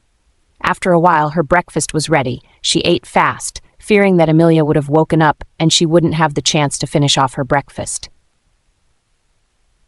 Shortly after she was putting her dirty plates in the sink, she heard the sound of Amelia waking up from the baby monitor. She turned to the maid, who smiled at her. "I'll finish up here. Why don't you go get the baby?" she said, and Laurie nodded, racing up the stairs with her new phone in the baby monitor. Gabriel's office was at least 10 miles away from home, and he always got to work earlier than a majority of his employees. He liked to be punctual. He liked starting the day early, too. It gave him a good head start, made him plan out everything he was going to do in advance. Besides, Gabriel was in a very competitive industry. He had to take it serious. Draco was already waiting for him on his floor when the elevator opened. Gabriel nodded at him. Draco had been his second in command for 8 years, and he had been his friend for longer. Ever since he became his beta and second in command, things changed. Draco had withdrawn as his friend. He became more formal, more respectful. Gabriel didn't know what to do with the loss of one of his oldest friendship, but he understood. He was an alpha. The only friends he would be able to have was someone equal to him, not a subordinate. It was one of the lessons his father had taught him. Be friendly to your employees, be good to your werewolves and everyone else under you, but let there be a line and do not cross that line. It was what made his father such a great alpha. Revered even. The people loved him and feared him equally. It was interesting to watch. Draco was a little on the huge side. He towered over Gabriel, who himself was quite tall, at 6.4 inches. Draco's form was nearly as terrifying as his wolf was. He was tall and heavily muscled, with dyed gray hair that he kept in a bun on top of his head.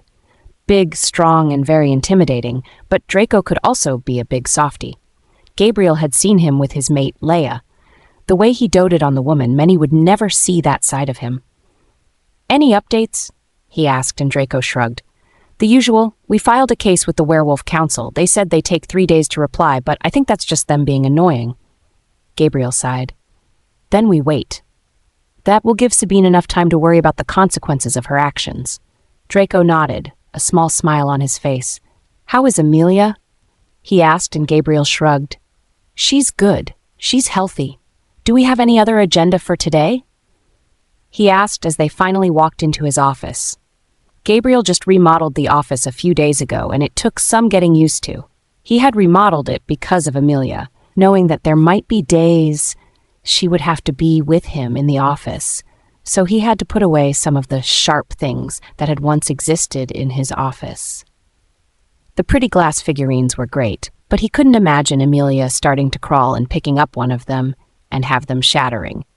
The glass table also needed to go. For some reason, he wondered why he had gone for the cutting-edge, stone-cold modern architectural design that looked like something out of a futuristic sci-fi movie. A couple of wolves are claiming to be part of our pack. They said they were displaced by Sabine's wolves and they lost everything they had. They are pleading for refuge. Gabriel raised his eyebrow. How do we know they're ours?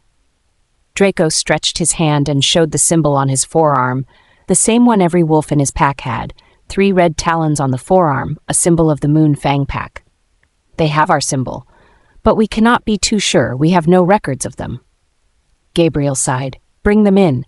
Send over transportation to get them to Colorado. In the meantime, check the records. Do another count. We'll see if they're really from our pack. How was your first night with the baby? Grace asked later in the morning when she came into the house. She had her graying hair in a bun, and she was wearing her usual sweater and slacks. The only difference was that there was a pair of glasses on her face.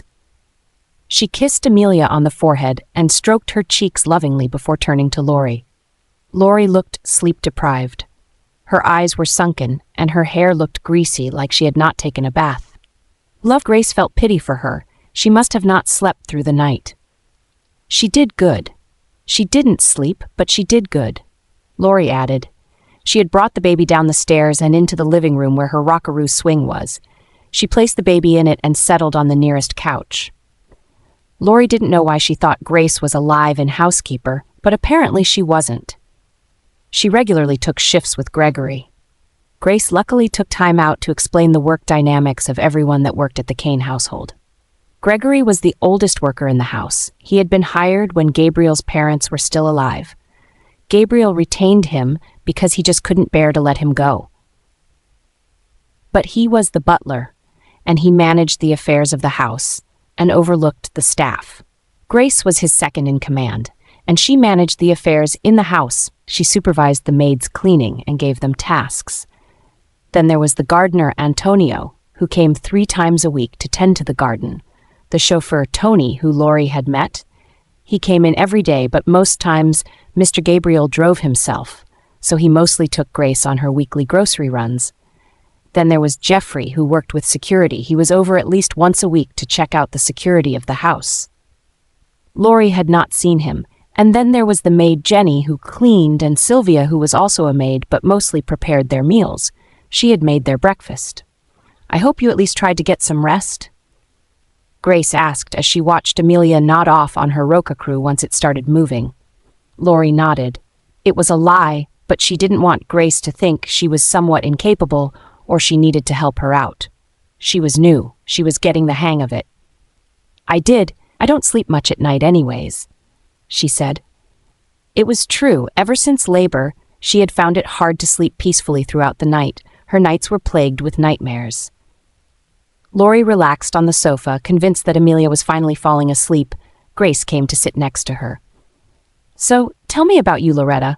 I realize I don't know enough about you, Lori chuckled. There's not much to know, Grace. I'd still like to know. Grace persisted. I know you were pregnant and you lost your baby, but you never seemed to mention anything about the father, or your friends, or your family. Lori sat up straight. She supposed the question was going to come up sooner than later. I don't have any family. I'm an orphan. She answered, and Grace sighed. I'm sorry. I'm so sorry. Don't be. I've been an orphan from birth. I never knew my birth parents. I was left behind a dumpster, she added. She laughed, but Grace's face was enough to tell her she didn't find it funny. She looked horrified. That's horrible. Nobody should ever do that to a child. Lori nodded. Yes. Grace still looked persistent, like she wanted to ask more questions about her life, so Lori quickly decided to jibe her a short and sweet version before she asked any more questions. I got adopted, though. I spent a while in the system before that. I wasn't really close with my adoptive parents. So yes, I ran away from home, took care of myself. Then I got pregnant. Oh, sweetie, Lori shrugged. She decided it was time she turned the conversation around. She had heard nothing about Amelia's birth mother, nothing at all, and while she had been very curious, she didn't want to pry. She also didn't see any pictures of her, not even one. What about Amelia's mother? What happened with her? Lori asked and Grace sighed. We don't know. The doctors said labor complications. She went into cardiac arrest. I'm sorry about that. Grace nodded. Yes, thank you. Was she Mr. Caine's wife? She asked and Grace shrugged. Oh no, she wasn't. They barely even got along. Susie and Mr. Gabriel had a brief fling during one of his trips and she got pregnant. Even when she got pregnant, they still weren't close. Besides, Mr. Gabriel is rarely ever home. Lori nodded. It is sad that she won't get to meet her mother, Lori said as she looked at Amelia, thinking about her own son. She has a great father. While it's sad, I don't think she'll miss someone she has never met. I guess you're right, but still, she would have loved to meet her. Grace nodded in agreement. The rest of the day went by uneventfully. Amelia woke up to eat, and Lori fed her and got her changed. She didn't breastfeed her this time, for fear that Grace might judge her. She then took her outside for a walk in the garden. Amelia really seemed to enjoy the outdoors. She brought her back inside and put her down for another nap, while she finally showered and dressed up as Grace watched the baby. She came back downstairs to pick up more storage bags that she used to store milk, but found out they had run out of that. Grace, we're out of bags, she said as she peeked into the kitchen pantry where Grace was taking stock of the grocery with Sylvia. Grace turned away from her notebook and nodded. Yes, Sylvia and I are going out for some pasta, so we will pick one up on the way. Thank you. Lori chimed as she started to walk out and then stopped and turned back to the pantry. Oh, can I also maybe get a tub of ice cream? I was surprised there wasn't any in the fridge. Sylvia chuckled. Grace shook her head. I'm afraid Mr. Gabriel doesn't have much of a sweet tooth. But yes, I can pick up a tub of ice cream for you, she mentioned, and Lori sighed as she went back upstairs to her room. She had spent her free time playing with her new phone and basically customizing it. It was nice to get new things, and Lori didn't know how good it felt until she actually got something new. She couldn't remember ever being gifted something before in her life. No, she had not even on her birthdays. Maybe when she was younger, yes, but not when she got older. No, not like that. She looked outside of her window and was watching the swaying trees when she noticed a movement in the shrubs close to the house. Lori instantly froze. Who the hell was that? She asked herself as a naked man, emerged from the woods and walked right into the beach house. Lori ran. She ran downstairs to where Grace and Sylvia were already almost at the door. Guys, there's someone in the beach house. Grace furrowed her eyebrows. Someone in the beach house? What are you talking about? Sylvia asked, but Grace was eerily quiet. Come, I'll show you, she said as she pushed the both of them gently out of her way and went all the way to the back of the house. She was slowly aware during that moment that in her haste she had forgotten to put on shoes. She could hear Grace calling out to her, but she wanted to be sure they caught the man before he had a chance of running away. Why wasn't the backyard fenced anyways? Was it because they lived on top of the hill in the middle of nowhere, or what other reason? She passed the pool and tried the handle of the beach house door, but it didn't budge. By the time she got there, she was already breathless and panting, and Grace was already next to her. Grace, why aren't you calling the cops? She asked, and Grace gave her a pointed look. Well, if you had stayed a little while and let me explain. She was cut off by the sound of the door open, and the same man she had seen running inside standing in front of her. Only this time, he wasn't naked, he was just shirtless. He had put on a beach short. He had a tan golden body and a small tattoo on his forearm. He had dark hair, sharp features, and blue brooding eyes. He turned to look at her and raised his eyebrows. Whoever he was, they had not met yet, but he looked at her like he knew her. Lori took a step back out of precaution. "Like I was saying, Lori, before you ran off, this is Elliot. He's Mr. Gabriel's cousin, and he stays in the beach house occasionally." "Oh," Lori mouthed, now feeling very embarrassed. The man in front of her had not said a word. "I'm sorry. I apologize," she said as she turned to Grace for approval, and Grace nodded. "It's okay. We didn't inform you, so there's no way you'd have known," Grace answered as she patted Lori's back. "Grace, who's this?" he finally asked. He had a very deep voice, one that sounded a little bit upsetting to hear, because it almost sounded as if he was angry at her. "This is Lori. She's Amelia's nanny." The man simply nodded and slammed the door right in their face. Lori stood there for a few seconds before turning her back and walking away. Well, she has been too forward, and made a complete fool out of herself. She thought as she sighed. They had dinner together, all of them at the table. Lori, Grace, and Mr. Gabriel. Lori didn't dare ask where the cousin she had seen earlier was, but she did see Grace taking food out for him before they started eating. Dinner was pasta. Like Grace had mentioned earlier, Mr. Gabriel was oddly quiet. He seemed to have a lot on his mind. Lori was quiet throughout the entire meal, and she finished her meal fast enough to leave the table. Gabriel watched her leave the table after she was done. He knew she just arrived, but she didn't seem too fond of him. They also didn't talk much either. All their conversation were centered around the baby, nothing more. Gabriel wished he could have a normal conversation with her, at least once, but he didn't know how to approach her. "It'll take time," Grace said as she pulled him out of his thoughts. "What?" Gabriel said as he jerked a little, surprised by her voice, but he had actually forgot that she was on the table with them. Grace always ate her meals with them, and she could sense his impulses. She was just like him, a wolf. All his staff was. They were hand-picked from his own pack. "How did you know?" He sighed, and Grace shrugged. "I'm not that naive. Perhaps when you're older, you just sense things like this. It's like a sixth sense." Gabriel nodded. True, Grace could be considered an elder with her age. It wasn't totally impossible for her to have found out that the two of them were mates. "I don't understand why, though. There's not many werewolves with human mates. In fact, given my position, I should reject her." Grace nodded. "You're right. It is rare, but the moon goddess works in mysterious ways. I don't know what to do yet about her being my mate." Grace nodded. "My lips are sealed, Alpha. You can take as much time as you want to figure things out." Gabriel nodded. What he knew, he could always count on her loyalty. In fact, all of them, he could always count on their loyalty. They had taken the blood oath. "It will take time, though," Grace said as she looked to the direction of the stairs where Lori had gone up to. "She's a very broken girl, and her wounds run deep. Loving her would be a challenge," Grace said, and Gabriel shook his head. Whether or not he was willing to take that challenge, he didn't know. Some people forfeited their mates. Alphas who believed their mate was weak or of a poor background rejected their mates and lived a life with no mate while they married werewolves whom they believed was benefiting of the Luna status. It was rare, but it happened. Oftentimes, the severance in connection when done too late could mean drastic effects on both parties, like a wound in their heart. If Gabriel was going to reject Lori, he had to do it early. As early as he could. Amelia was growing on Lori, in a good way, in a very good way. Taking care of her was good for her. It gave her life a purpose. It gave her life a meaning.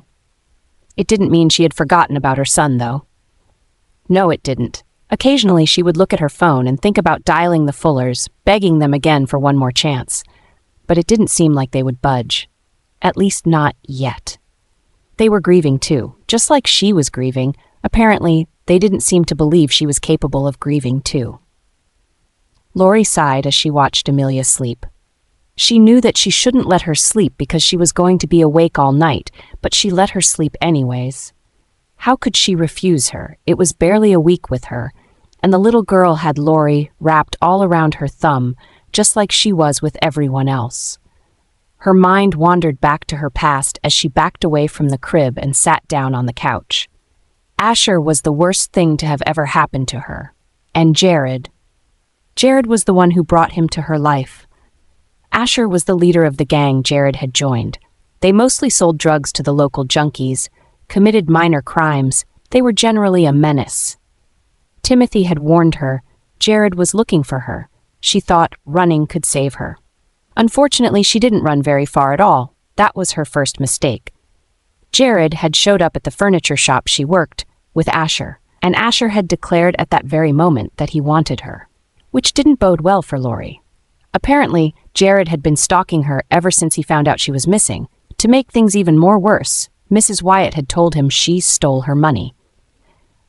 Which was kind of true. Lori had stole Mrs. Wyatt's money to get away, but she didn't expect that Mrs. Wyatt would tell Jared. It was only $250, and she took it to escape. Jared, for some messed up reason, started looking for her. If Timothy had not timely warned her like he did, Jared would have caught up with her much earlier. Asher had a different idea in his head. A much different idea. He wanted Lori, and he wanted her all for himself. At least that was what he convinced Jared. Lori wished she had fought harder. She wished she had run away or something, but she didn't. She accepted her fate. They took her with them, back to her former Berkeley, the California where they lived, and she first ran away from. They took her with her. Asher lived in a dingy apartment in the slums, a stone throw away from the Wyatt house, and Lori was forced to live with him. She cooked and cleaned, while Asher forced himself on her every night. Occasionally, he would hit her if she tried to refuse. His men were always around, so she was always heavily guarded.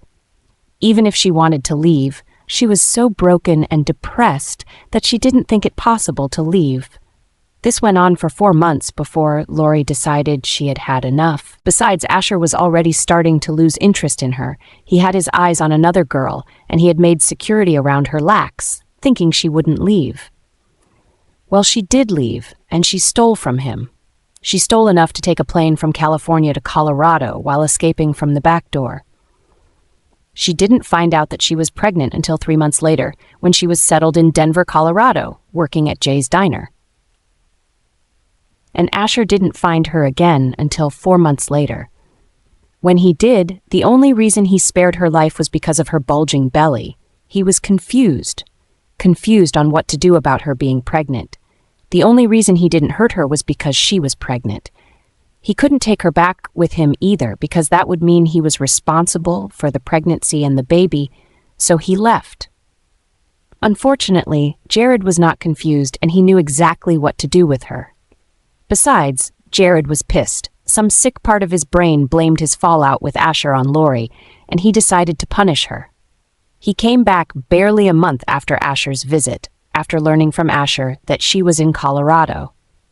It took him at least a week to track her down and a few hours to find out where she lived, and he sought her out, and they got into a huge argument. So huge, he had pushed her down the stairs of her apartment building while she was on her way to her shift. When he saw what he had done and how she was in pains, he ran away, fearing Asher's anger and the repercussions of his actions. Lori could vaguely remember being at the bottom of the stairs, moaning in pain. A woman had passed by and saw her lying on the floor and shrieked. That was how she landed in the hospital and went into premature labor and ultimately lost her son. The underground was a scary place.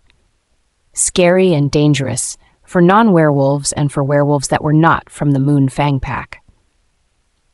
It was located deep in the city, like many of Gabriel's other establishments were.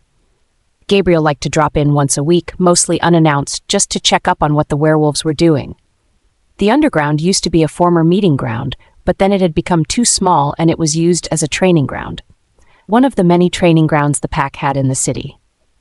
To a normal human from the outside world, it looked like a fight club, a place where people came to box, fight, and where people bet to see people fight. Draco had brought the werewolves who claimed to be part of his pack there because that was the one of the places they couldn't escape. It was entirely surrounded by werewolves from his pack.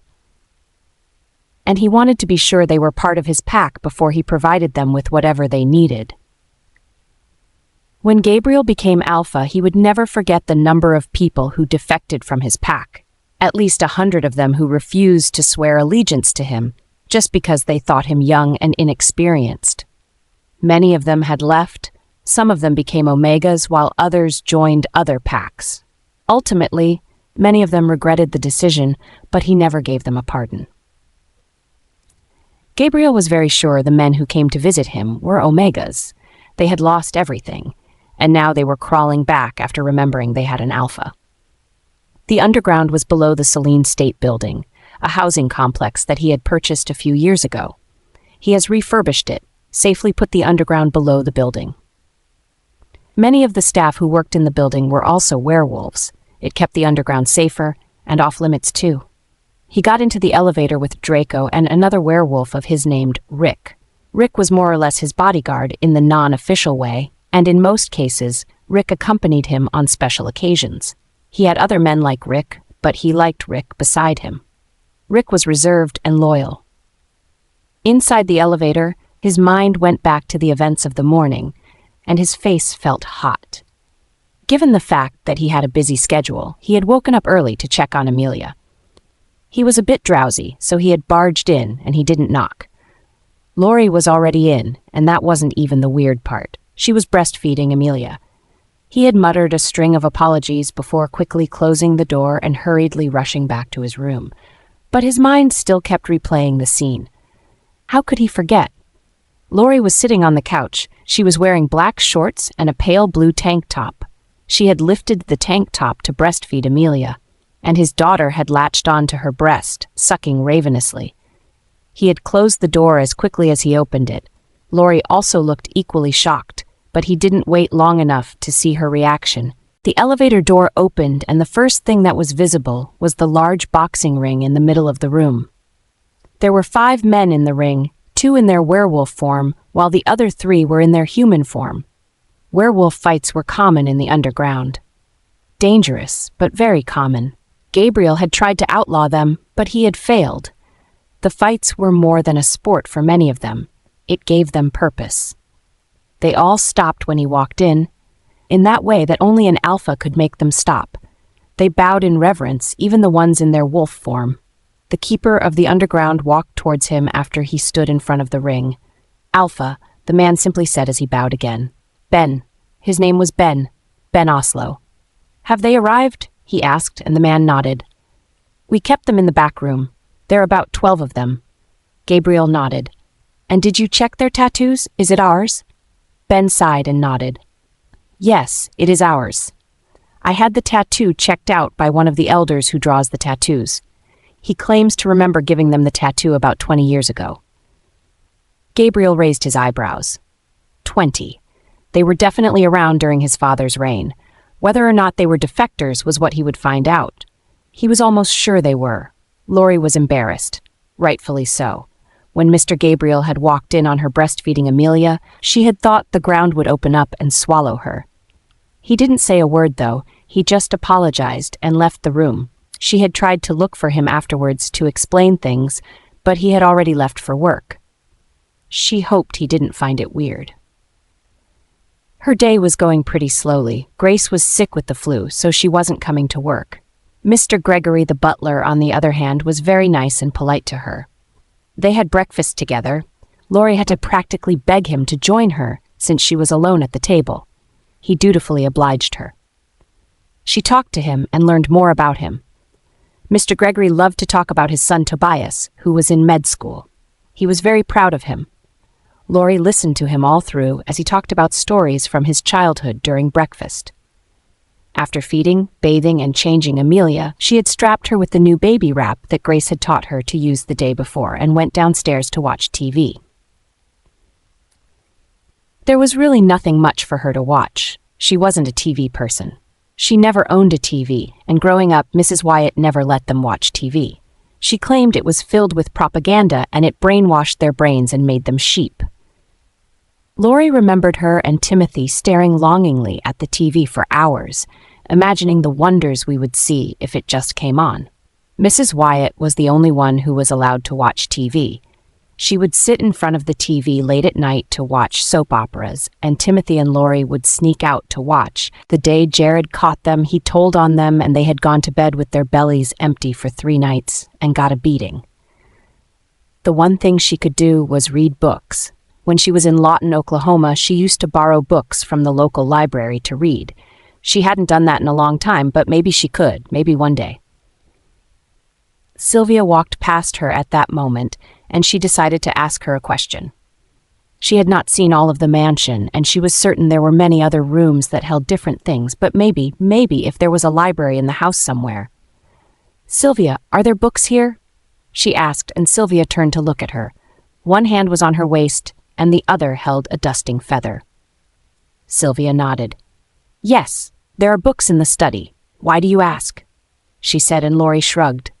"I'm just bored. Can I see the study?" She asked, and Sylvia shook her head. "I'm sorry. It's off limits, but I'm sure if you speak to Mr. Gabriel, he might allow you," she said, and Laurie nodded. Laurie sighed as she stood up from the couch. Amelia was fit so snugly in the baby wrap that she had already fallen asleep. Laurie was beginning to get tired of being indoors. Sure, she took walks around the house, but it was gradually becoming very tiring. She took another walk around the house, spending more time in the garden and taking time to smell every flower. Finally, her curiosity took her to the pool area where the beach house was. Whenever she was in her room, she would look out her window hoping to see someone or something, but she found nothing. She had even convinced herself that the person living there had left until she saw Jenny taking out a tray of food the other night. Mr. Gabriel also didn't seem to acknowledge the fact that someone was staying there. She stood at a respectful distance from the beach house, thoroughly convinced that whoever lived there could see her and knew that she was watching him. Well, she was right, because barely 2 minutes of standing outside, the lock clicked open and Elliot came outside, shirtless. Laurie looked away, briefly. Elliot didn't. He had the same intense stare that Mr. Gabriel possessed, but there was a difference. While Mr. Gabriel's stare looked domineering and demanded attention from whoever it was directed at, Elliot's looked malicious, almost taunting. "We haven't formally met," he said as he stretched out his palm. "Elliot Caine." Laurie nodded. "Laurie Wyatt." "The nanny," Elliot added, and Laurie nodded. "Yes, that was her, the nanny." "How long have you been working here?" he asked, and she shrugged. "Almost a week." Elliot nodded. "Ah, I see. That's why we haven't met. Do you like your job?" Laurie smiled as she looked at Amelia's sleeping face. "I do. I can tell," Elliot replied. The two of them were engulfed in a brief uncomfortable silence before Elliot pointed to her window. "I've seen you staring from that window. That must be your room," he said, and Laurie nodded. The tiny hairs on her back stood up. She was mildly nervous. How? How did he see her? There was no way he would have, unless he was outside or in the woods like the last time. "I promise I'm not spying," she said, and he nodded. "I know, you're just curious." "Am I right?" he added, and Laurie nervously nodded. "Yes, a bit. You know, curiosity killed the cat." Laurie scratched her arm uncomfortably as she slowly took a step back. "I've heard." Elliot looked at her again. Up and down, his eyes were practically raking all over her, taking her in, slowly, delectably. "Do you like watching the stars at night?" Elliot asked, and she shrugged. Not really, but at the moment she would say anything to get him off her back. "Yes," Elliot nodded. "Oh, me too. You should know there's a full moon in 3 days." "Elliot?" A voice called out from behind them, and Elliot seemed to freeze. Laurie turned and found Mr. Gabriel standing a few paces behind them. He had his hand in his pocket, and his piercing blue eyes narrowed at Elliot. How did he get there? She didn't see him coming, and with the look on Elliot's face, he didn't either. "I was just talking to her, getting to know her," Elliot said. "Laurie, would you please excuse us?" Mr. Gabriel said as he dismissed her with a glance. She nodded and walked away. What was all that about? Laurie joined Mr. Gabriel for dinner after she had put the baby down for bedtime. She had changed into a plain green shirt and sweatpants and joined Mr. Gabriel at the table. He had barely gotten out of his work clothes. He had spent a long time talking to Elliot. As he sat at the table, he rolled up the sleeves of his shirt as he unbuttoned a few of the first buttons. Laurie tried to look away, but she found herself checking him out. There was something about him rolling up his shirt that she found interesting enough to gawk at, and the way he ran his hands through his hair in mild frustration was just so effortlessly sexy, he didn't have to even try. Laurie caught herself quickly before he noticed her. No, she shouldn't be checking him out. He was her boss, her employer. Sylvia came out with the food. They were having steak and greens with a side of salads. A glass of Chateau for Mr. Gabriel, but water for her since she was breastfeeding. It was all good. She was never much of a drinker anyways. She wasn't really a fan of alcohol. It was their first dinner together, and without Grace at the table to initiate the conversation, it started off extremely awkward. Lori ate quietly, slowly, aware of the growing tension between the two of them. She stole glances at him under her eyelashes and wished that her food would disappear quickly enough for her to leave. "So you've met Elliot," Mr. Gabriel finally said, and Lori turned to look at him. She nodded her head slowly. "Yes. He's my cousin. I would have introduced you to him if I had known he was staying at the beach house." "You didn't know?" Mr. Gabriel shrugged. "I had no idea. Grace has a soft spot for Elliot. She must have snuck him into the house. No wonder they kept taking out trays of food to meet him. Family, you know how they can be," Mr. Gabriel said as he shrugged. No, she didn't know. The people who were close enough or even considered family to her were the new that hurt her the most. They were the ones she had to run away from. "I'm an orphan." She deadpanned, and Gabriel froze. "I'm sorry," he said, and she shrugged. "It's okay." There was another awkward silence before Lori remembered another thing, the morning incident. "About this morning," Gabriel quickly shook his head and raised his hand. "I'd actually rather not talk about it. I'm fine with it if that's what you want to know," he answered, and Lori sighed in relief. "Thank you." He shook his head. "No, thank you. You've been amazing to Amelia." That was a relief, a big one, because Lori had been nervous about not doing well. If they had all been closely watching her, they'd know that she had never handled babies before, let alone a newborn, so she had been extra careful not to slip up, and nervous. Very nervous. "Oh, Mr. Gabriel?" "Gabriel," he corrected. "I'm sorry. Gabriel, I was asking Sylvia if you had some books, and she said that you did, but they were in the study. And she told me the study is off limits. I would like to borrow some books to read." Gabriel looked like he was thinking at first before nodding his head.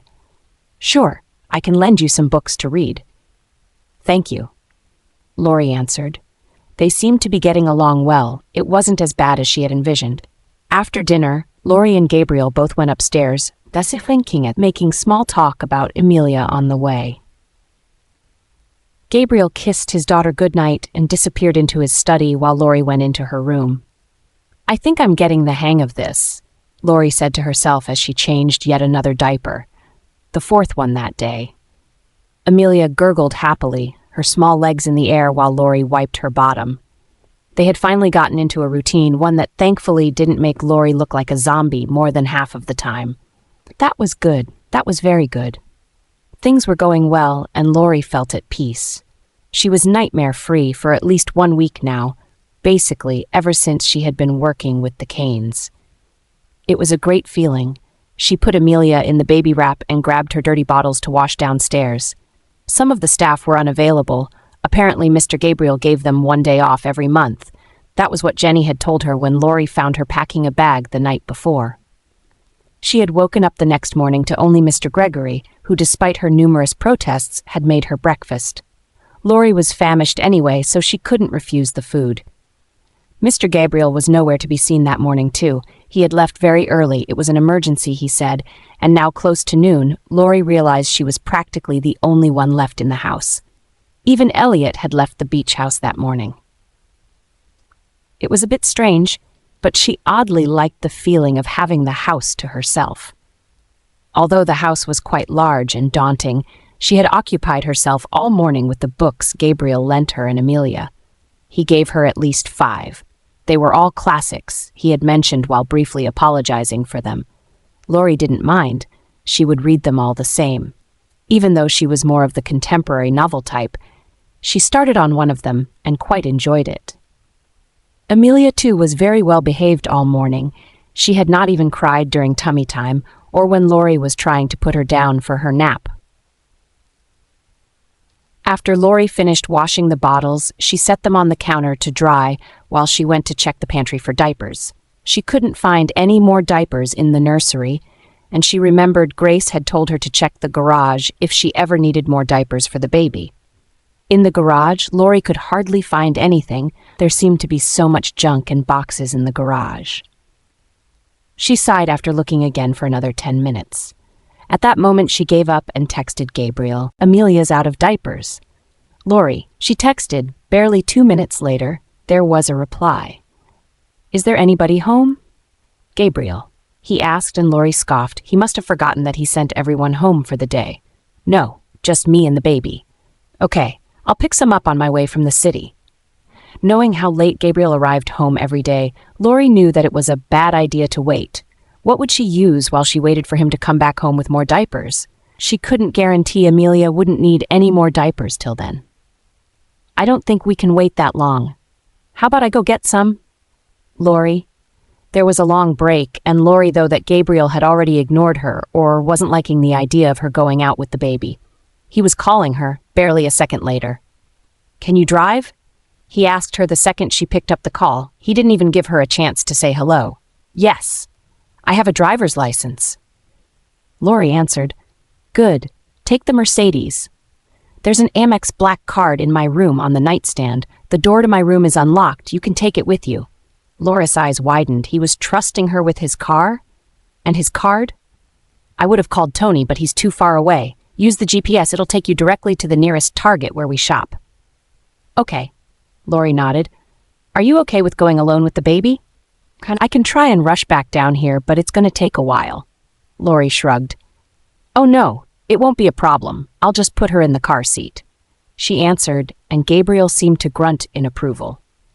"Take the stroller too," he added, and Lori agreed with him. After he ended the call, she was still surprised. He was really going to let her take his car? And his card? Lori quickly started moving. The car seat was in the nursery. From the looks of it, it had only been used a few times. Lori set the sleeping baby down on her rockaroo while she went to set up the car seat. With that, she packed a small bag of wipes and a change of clothes. Then she went into Gabriel's room, which was unlocked like he had mentioned. When she entered his room, her jaw dropped. Dark colors, dark sheets, and dark furniture. If not for the dim lights, she would have been plunged in total darkness. His bedroom was beautiful and weirdly sinful, too. There was a painting of a wolf on the wall above the bed. Gabriel seemed to have a thing for wolves. She walked past the plush rug in the middle of the room, all the way to the nightstand, where, truthfully, there was a credit card on it. She quickly went back to her room to have a change of clothes. She had not been out in such a long while. She wanted to at least look good while going out. She picked her red gown and the Doc Marten boots. It was what she wore the first time she met Mr. Gabriel Caine. She ran her hands through her raven black hair and fluffed it a bit. Her hair was looking lifeless and greasy. She didn't have time to wash her hair in the shower because of the baby. She lightly applied lip gloss and dabbed perfume on her body, then went back downstairs to pick up the baby. Amelia was still quite sleepy and didn't hesitate when she was put into the car seat. Lori went to the driver's side after putting the baby in her car seat and securing her in. She was nervous. She knew how to drive, but it had been so long. It had been over a year since she drove. When she was in Oklahoma, one of the things she did was to get her driver's license. She got it on her first trial and passed all her tests. Even though she didn't have a car then, she had been so hopeful about her life and what it was going to be. She had even enrolled into college. She was on the path to bettering her life, at least until it all got ruined. The Mercedes was beautiful and sleek. She got the hang of it after a few minutes, and she was extra careful with it. Very careful. It was her boss's car. She kept on checking the rearview mirror to look at Amelia, who, for the most part, looked unbothered and asleep. She had set up the GPS like Gabriel told her to, putting in the address that he told her to put, and after 20 minutes, they arrived back into the city, exactly at the Target store he mentioned. The minute the car stopped, the baby became fussy, and Lori calmed her down before putting her in the stroller with a pacifier and wheeling her towards Target. She had barely gotten into Target and was right in front of the entrance when she saw Mrs. Fuller coming out of the exit and glaring right at her. Lori froze. "Lori?" she said in surprise as she took in the sight before her, the stroller with the baby in it and Lori. "Mrs. Fuller, it's so nice to see you," she said as politely as she could muster. "Whose baby is that?" The woman asked right away, her eyes set on Amelia and a frown on her face. "I'm a nanny now," she simply said, and Mrs. Fuller chuckled. "A nanny? That's ironic." It was true, it was pretty ironic, Laurie thought, as she didn't reply. "Be serious now. Whose baby is that?" "I am serious," Laurie fired back. "Since you're here, Mrs. Fuller, I was wondering if it's possible we talk in private." Laurie started, and Mrs. Fuller shook her head as she raised her hand. She seemed to still be processing Laurie's statement. "There's no way someone would give you a job as a nanny, not after what you did," she said, and Laurie sighed. She ignored her statement. "Mrs. Fuller, if you'll give me a few minutes of your time to explain." "Explain what?" The woman snapped. "There's nothing that comes out from your mouth that I'm willing to hear." "Nothing at all. I just want to know where he's buried. Is that too much to ask?" Mrs. Fuller walked up to her and looked her right into the eye. "Yes, after all you've done, it is too much to ask," she said as she walked away. Laurie stood at the entrance for a few moments before gathering herself and walking in. Her whole mood was already ruined, and she didn't even know why she had asked. The Fullers would never forgive her. Even though she didn't know why, she had asked them for forgiveness. It wasn't her fault. She walked straight to the baby aisle and picked out the brand of diapers that Amelia used. She picked just enough to last for a few days and walked right to the cashier. In a flash, she was out of the checkout line and was back in the car, fixing Amelia into the car seat. She went back into the car and noticed she had left her phone. Her eyes widened at the number of missed calls she had from Gabriel. 20 missed calls. She was out for at least 5 minutes. When did he have a chance to call 20 times? She was about to call him when he called again. Laurie hastily picked the call. "Where have you been, Laurie? Why weren't you with your phone? Do you know how terrified I was?" Gabriel barked into the phone, startling Amelia and Laurie. "I'm sorry. I left my phone in the car." "It's a phone, Laurie. You should take it with you next time." "I'm sorry," Laurie whimpered. Gabriel seemed to calm down once he heard the tone of her voice. "Did you get the diapers?" he asked, and she nodded. "Yes, I got them." Gabriel nodded. "Good. I'll be home soon. Drive safe," he added as he ended the call. Laurie sighed. She turned to the back seat and saw Amelia finally awake. She was starting to get fussy. Perhaps she needed a diaper change or food, Laurie thought as she reached out for her from the back seat, safely getting the baby out of her car seat. She had never breastfed in public before, but she didn't pack a bottle. It was meant to be a quick run, in and out. She grabbed a blanket and put it over her shoulder, instantly covering the baby's head and her exposed chest. Amelia gurgled as she latched on quickly, and Laurie checked her diaper. The baby wasn't really hungry, and she started playing with the boob a few minutes later, so Laurie dressed herself and put her on her shoulder to burp her. "Okay, now, time to go home," she told the baby after she finally burped and put her back in her car seat with her pacifier in her hand. Gabriel got home as early as he could. Laurie was already home with the baby. He could hear her talking to Amelia as he walked past the nursery into his room to change. It sounded like she was giving the baby a bath. In his room, he stripped off of his clothes and got into more comfortable clothes. He had a long day, a very long day. He remembered what happened at the underground vividly. The defectors had pleaded to be reinitiated into the pack and swear allegiance to him as their alpha, but Gabriel flat out refused. He was about to turn them away when Draco convinced him to let them stay and work their way back to be reinitiated into the pack. It was a good idea, and it solved the problem of any more defectors they would have coming over and complaining about trouble in the hands of Sabine. Hopefully his little problem with Sabine would also be dealt with quickly. The council had got back to him, and he was to see them the next day. He wanted to at least try and settle things the right way. Sabine has been on his ass for at least 2 years. Ever since he rejected her, she found ways to bring him trouble, ways to provoke him, and ways to just make it seem like he had offended her or something. It was exhausting, and he was somehow glad that it might be over. After changing, he went back downstairs. The house was so quiet and empty of his staff. He always gave them the day off every time it was a full moon. Many werewolves like to spend a full moon in solitary confinement, others with family and some with members of their pack.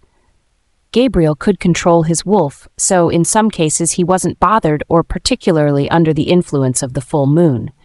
He still liked to take extra precautions, though. In the kitchen, he walked to the fridge to check if Sylvia had made something for dinner for him. He smiled when he saw a Tupperware of chili. He popped it into the microwave and looked out the window to see the sunset. Lori walked down the stairs while holding Amelia. She was in the bathroom bathing the baby when she heard footsteps. Her heart had momentarily stopped before it started pounding sporadically out of fear, wondering if it was an intruder. Gabriel didn't arrive home early. In fact, he was at least 2 hours too early if he was the one in the house. Still, she had walked out of the nursery and right in front of his room, she slightly opened his room and found his worn clothes on the bed and his shoes on the floor. She sighed, realizing that he was the one with the footsteps and he had come home. With that, she quickly put Amelia in a onesie and wrapped her up in a blanket to take downstairs. At the bottom of the stairs and on her way to the kitchen, she caught a glimpse of Gabriel in front of the kitchen window, wearing a checkered pajama bottom and a plain white shirt. He looked so relaxed, so calm, and even his dark hair was disheveled. He turned slightly and found Lori approaching him with the baby in her arms. "Hey, Lori," he said. "Mr. Gabriel, welcome home," she said, forgetting to remove the Mr. Gabriel raised his eyebrows at her. "It's Gabriel," he corrected. "I hope it wasn't too much of a hassle going to pick up some diapers." "I had them stocked when Amelia was born, but I didn't think she'd go through so many so quickly, or else I'd have restocked sooner." Lori shook her head. "Oh no, it wasn't a hassle. It was actually quite refreshing going out." Gabriel nodded. "Yay, you've been cooped up indoors for too long," he mentioned, and Lori nodded. "Exactly." "How was the ride? Did the car give you any problem?" he asked as he walked across the kitchen to take Amelia from her arms. That was the closest they've ever been to each other, and he was so close that Lori could smell his cologne that still clung to his skin. And up close, she could see how really clear and blue his eyes was. Gabriel didn't catch her watching. He was too focused on taking his daughter from her arms to notice Lori's eyes on him. "No, I was scared I was going to crash it, but thankfully I didn't." Gabriel scoffed. "It's a good thing you didn't. It's one of my favorites." "Ah, I'm happy I didn't. I hope you're not missing the staff too much. I know you and Grace are close." Lori nodded. "Mr. Gregory stayed to make me breakfast. But yes, I do miss Grace and the others." "It's only for a short time. They'll be back soon." Lori nodded. She knew that. She just didn't understand why, though, or if by logic the same thing would apply to her. Would she also get a day off? When was the appropriate time to ask? "Have you had dinner? There's chili." Lori shook her head. "I've been with Amelia all day. With no one to take her, I haven't really eaten much," she said, and Gabriel nodded. "I understand. Well, I'm warming up the chili. I think there's some rice, too. Can you check the fridge?" Lori nodded as she walked towards the fridge and pulled out another Tupperware of rice. "I'll just pop it in the microwave when the chili is done." She murmured, and Gabriel nodded. He was smiling at Amelia and kissing her hand. They had such a special bond. He could calm her down just by rocking her or looking at her. That was exactly how much of a bond they had. Lori smiled at the baby. Amelia was a lucky child, so lucky to have love and lovely people surrounding her. She wished she had been born like that, into a family, an actual real family, not having parents who abandoned her or adoptive parents who made her life worse. She teared up just thinking how horrible her life was. Gabriel's eyes shot up to her really quick. He had sensed the change in her emotion. He could almost taste the salty tears that were about to explode from her big hazel eyes. "Are you okay?" he asked, and she laughed nervously. "Yeah, I'm just really stressed out." Gabriel nodded, now noticing how tired she looked. The front of her large shirt was wet, probably from the bath. Her hair was greasy and in a bun. She also had tired eyes. "You should get some rest. Maybe get in the shower or something after dinner." Lori nodded. She looked up at him and saw that he was staring at her. He looked so concerned. "I promise. I'm fine, really," she assured, and he nodded. "Okay, but you know you can always tell me anything." I know I'm your boss and it might seem inappropriate to you, but trust me, you can tell me anything, anything at all, and I will always listen to you. I can promise you that. He would always listen. Wow. How long had she craved a listening ear from someone genuine, someone she could talk to? She never really had someone like that. It felt nice, it felt warm to know that someone was there, someone would be there listening. Thank you, Gabriel, she whispered. Dinner was quiet. They ate in silence for the most part. Except for Amelia fussing once in a while, Lori had brought over the baby carrier so she could be put in while they ate their meal comfortably. Lori went to her room to shower afterwards. Gabriel and Amelia stayed in the living room, with Gabriel setting up the mamaroo for Amelia before opening up his laptop to work a bit. Lori was grateful for a few moments to herself, even if it was going to be minutes. She ran to her room and practically peeled off her clothes. She checked her phone and saw no new notifications. Not that she was expecting anything much, but a small part of her had wished that the Fullers called her. Maybe she should let it go, she thought as she sighed. Maybe she didn't need closure. Maybe she didn't need to see her son's grave. It was the words that kept coming to her all day after seeing Mrs. Fuller. The literal anger and disgust on the woman's face. They would always blame her, and for some reason, they thought that hiding him away was a punishment for her, a consequence for her actions. In the shower, she scrubbed all her tiredness and frustrations away. She really hoped Amelia slept through the night because she was looking forward to having a full, uninterrupted sleep. But somehow, she knew it was not going to be possible. She thought as she got out of the shower, her hair was wet and her body was dripping with water. Back in her room after drying off, she picked up yet another nightshirt and decided on not wearing a bra. She would be breastfeeding the baby soon. She didn't need a bra. With the nightshirt and nothing else underneath, she stood in front of her vanity and combed her hair, wishing she had a hairdryer to get it drier fast so she wouldn't have to sleep with wet hair. Soon she heard the hungry cries of Amelia and approaching footsteps and braced herself for the knock on the door. And there was a knock. Lori walked towards it and opened the door. Amelia was wailing. Lori quickly took her from Gabriel's hands, ignoring the look on his face. "She's hungry," she said, and Gabriel nodded. "I was going to ask you to hold her while I make her a bottle," she said, and Lori shrugged. "No need. I'll just breastfeed her." Gabriel's cheeks tinged pink. "I will give you privacy. I'll be back," he added as he quickly closed the door behind him. Lori chuckled at how embarrassed he looked. He had no plans of letting Lori take care of Amelia for the night, but when she started to get fussy and he searched for a bottle to no avail, he took her upstairs so he could ask for where the bottles were kept. He was a little rusty. When she was days old, he used to take care of her night feeds, and now he couldn't even remember where the bottles were kept. When Lori opened the door and he saw her, the first thing he could see was her nipples and the outline of her breast visible from the nightshirt. That was the first thing he could see, and as foolish as it was, he was struggling to take his eyes off her. Lori had simply smiled and took the baby off his arms, looking up at him with her large hazel eyes as she casually mentioned breastfeeding. It took him back to that morning when he walked in on them. He imagined that one breast that was out with the rosy nipple. Oh, it was too much. All too much for him. Her being his mate only made things worse. Conversations awkward, and hiding the whole thing was even harder. He left the room before he further embarrassed himself. She was probably thinking that he was being weird for no reason, and she was probably tired. He would wait till she was done so he could take the baby from her and continue for the night. Amelia was hungry, ravenous even, but after a while, she started dozing off on her boob, and Lori was relieved. Very relieved, because she was so tired.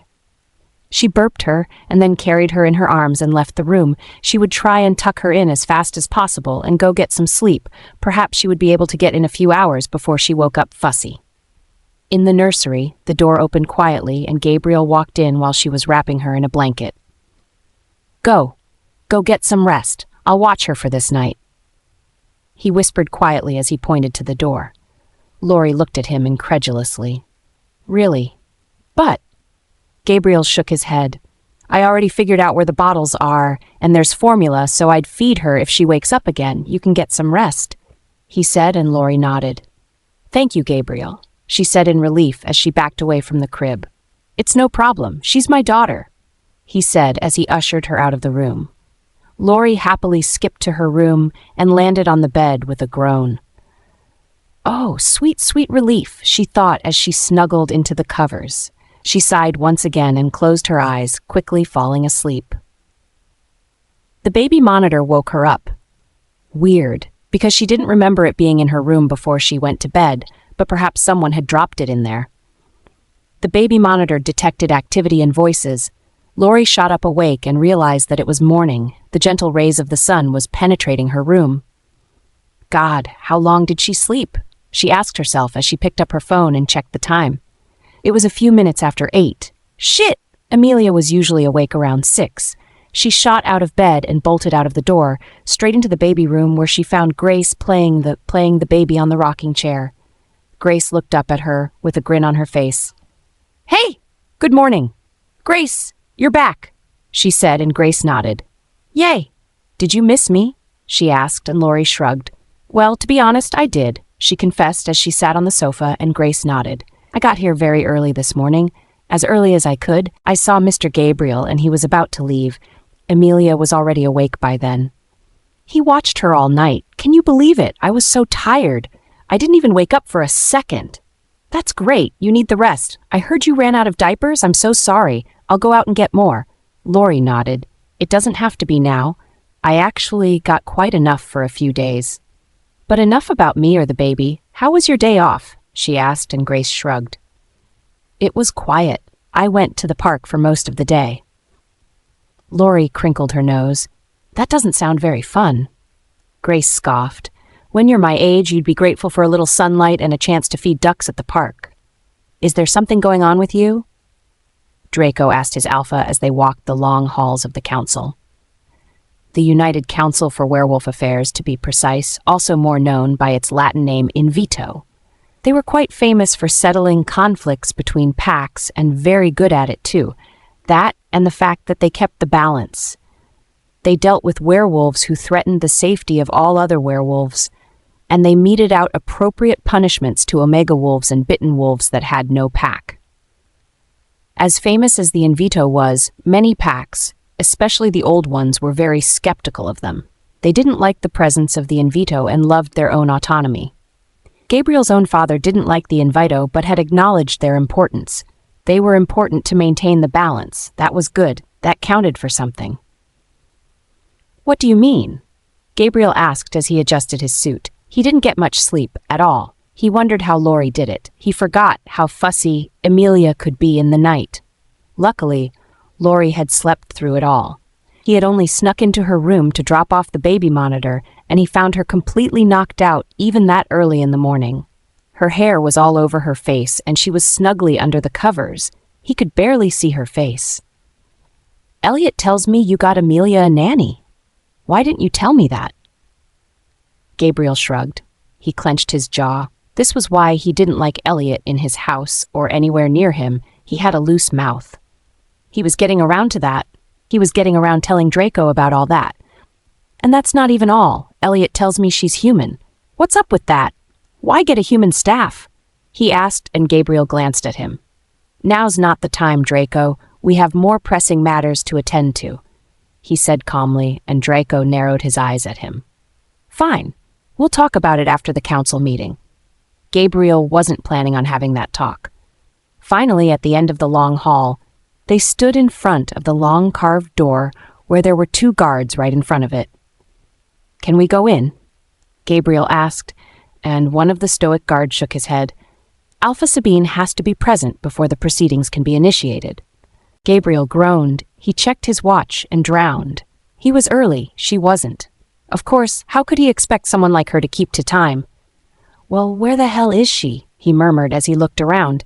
"I can direct you to a waiting room," the other guard said, and Gabriel shook his head. "No, thanks." "There she comes." Draco whispered as he turned to look at Sabine approaching them. The sound of her heels could be heard all through the hall. There was a silly smirk on her face, and she was flanked by her second-in-command, Vara. Vara was even worse than Sabine. In cruelty and in looks, the woman was pure evil. One could tell with the long, thick scar that marred the left side of her face.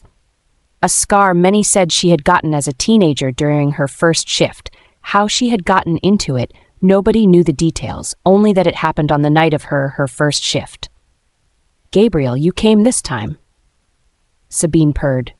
A delectable woman, Sabine Reinhardt could be described as many men's dream. She was the perfect human specimen. Tall, slim, but athletic build, long wavy blonde hair, and a small heart-shaped face. Unfortunately, Gabriel was very immune to her looks, especially when she had such a nasty attitude. "Sabine, can we get this over with? I have things to do," he said as he looked at his watch. Sabine raised her eyebrow. "Oh yeah, I heard. Congratulations, by the way." Gabriel raised his eyebrows. "Excuse me?" he asked, and Sabine smiled sneakily. "Oh, you thought I wouldn't find out? I heard about your little illegitimate daughter. Congratulations on being a father." "Sucks about the mother, though. So, how is she?" Gabriel turned to look at her, as she glared at her. "Don't ever talk about my daughter again. Ever." Sabine made an ooh sound and started laughing. "I bet your head is spinning wondering how I know about her, seeing as you kept the whole thing secret and under the wraps. Unfortunately for you, I happen to know Susanna Garcia, and I know her history a lot more better than you." "What? What did she mean?"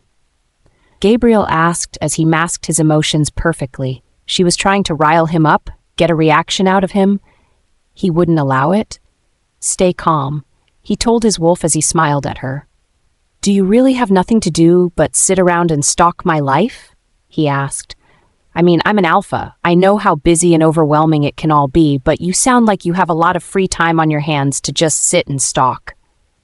Have you ever considered getting a job? You know that divorce check you got from Andrew won't last forever." That seemed to do the trick. Sabine's smirk fell off her face, and it was replaced with anger. Pure anger and then rage, she growled at him. Gabriel growled right back, and she backed down quickly. Rightfully at that moment, the guard spoke. "The council will see you now," he said as he pushed the door open. "Grace? Grace?" Lori called out as she walked into the foyer. She was looking for Grace. "Grace?" She called out again, and Jenny peeped from the dining room where she was cleaning. "What's up?" she asked, and Lori shrugged. "The baby has a fever. Her temperature is going up, and I think it's serious." "Are you sure?"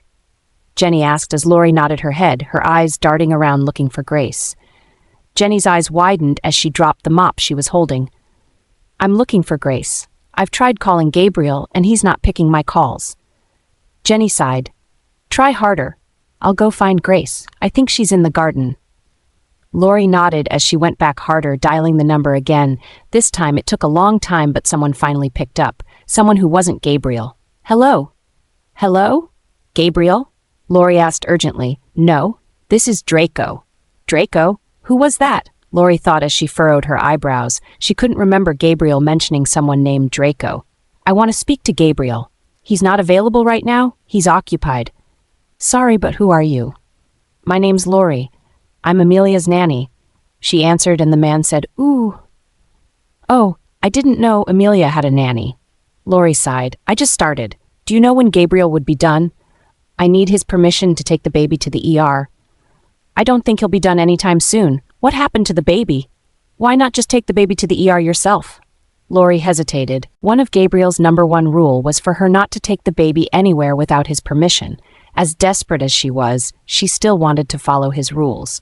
"Please let him know I called," Lori finally said as she ended the call. Take the baby to the ER? If she didn't get Gabriel's permission, she at least needed Grace's. Grace appeared in the nursery a few minutes after, rushing towards the baby. Amelia was sleeping. Lori had pulled off the blankets on, and she was left in her purple onesie. She put her hand on her forehead and sighed.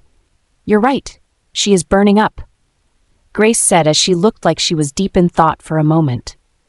"Lori, pack a bag. I'll go tell Tony to bring the car around. We're going to the ER," Grace said as Lori jumped into action. She quickly packed a bag, throwing in diapers, wipes, bottles, a change of clothes if needed, and any random thing she felt the baby would need.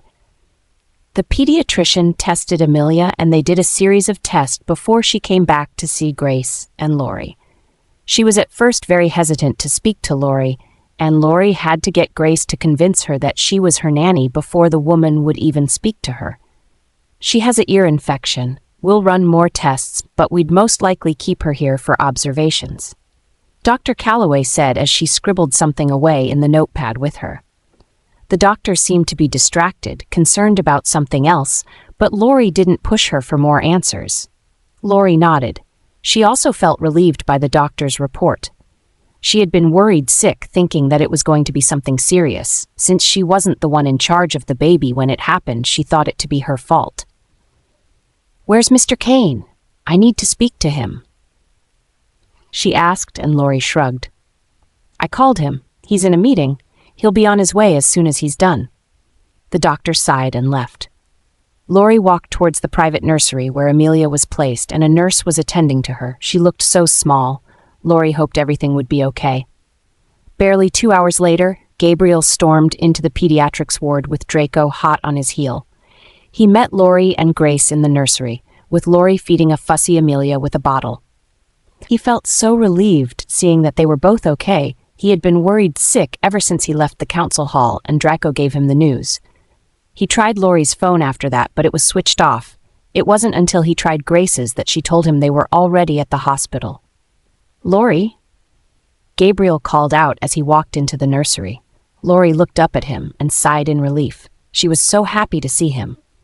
"Gabriel, thank God you're here. I called," she said, and he nodded, kneeling in front of her to check the baby. He touched her forehead briefly, and her temperature seemed to have come down. It was still unusually high for a baby. "I know." He stretched out his arms, and Lori put the baby in his hands. He held her close, rocking her gently. He sniffed her gently. He couldn't smell anything off, not even a hint of some underlying sickness. "Is she feeling better now? Is her fever better?" he asked, and Lori nodded. "Yes, it is. The doctor gave her something for the fever. She said it's just ear infection, but they're running more tests. She wants to see you." Gabriel nodded as he held his daughter close. "Okay, I'll go see her. What about you? Are you okay?" Gabriel asked as he placed a hand on Lori's shoulder. Lori nodded. "I'm fine. I was just really worried, that's all." "Don't worry. Amelia is in safe hands. Dr. Calloway is a great doctor." Draco stood at the door of the nursery watching the two of them. He could see the way Gabriel was looking at Lori and the way he was fixated on her. He watched their interactions and sighed. She was his mate. Fuck! At least now he knew why Gabriel was hiding her, but why was he hiding her away from him? And she was human. Or was she? Draco has a special ability. Some werewolves had it. He could smell genes. He could figure out the bloodline of everyone he met just by sniffing them. He could perceive it on them, like a cologne. But Lori, she was something else. The herby smell was different, unusual, something he had never sniffed before. He wondered if Gabriel knew, if Gabriel could also smell the same thing. She turned to him as if she could instinctively feel his eyes on her. She stared at him, tilting her head a little to the side, her hazel eyes burrowing into his. Draco blinked, and she seemed to break out of her gaze. She turned to Gabriel for explanation. "That's Draco. He works with me," Gabriel said, and Lori nodded. "He spoke to me on the phone. He picked the call." Gabriel nodded. "Yes, I was in a meeting and he was with my phone." Lori approached him and stretched out her hand. "Hi, I'm Lori," she said, and he nodded.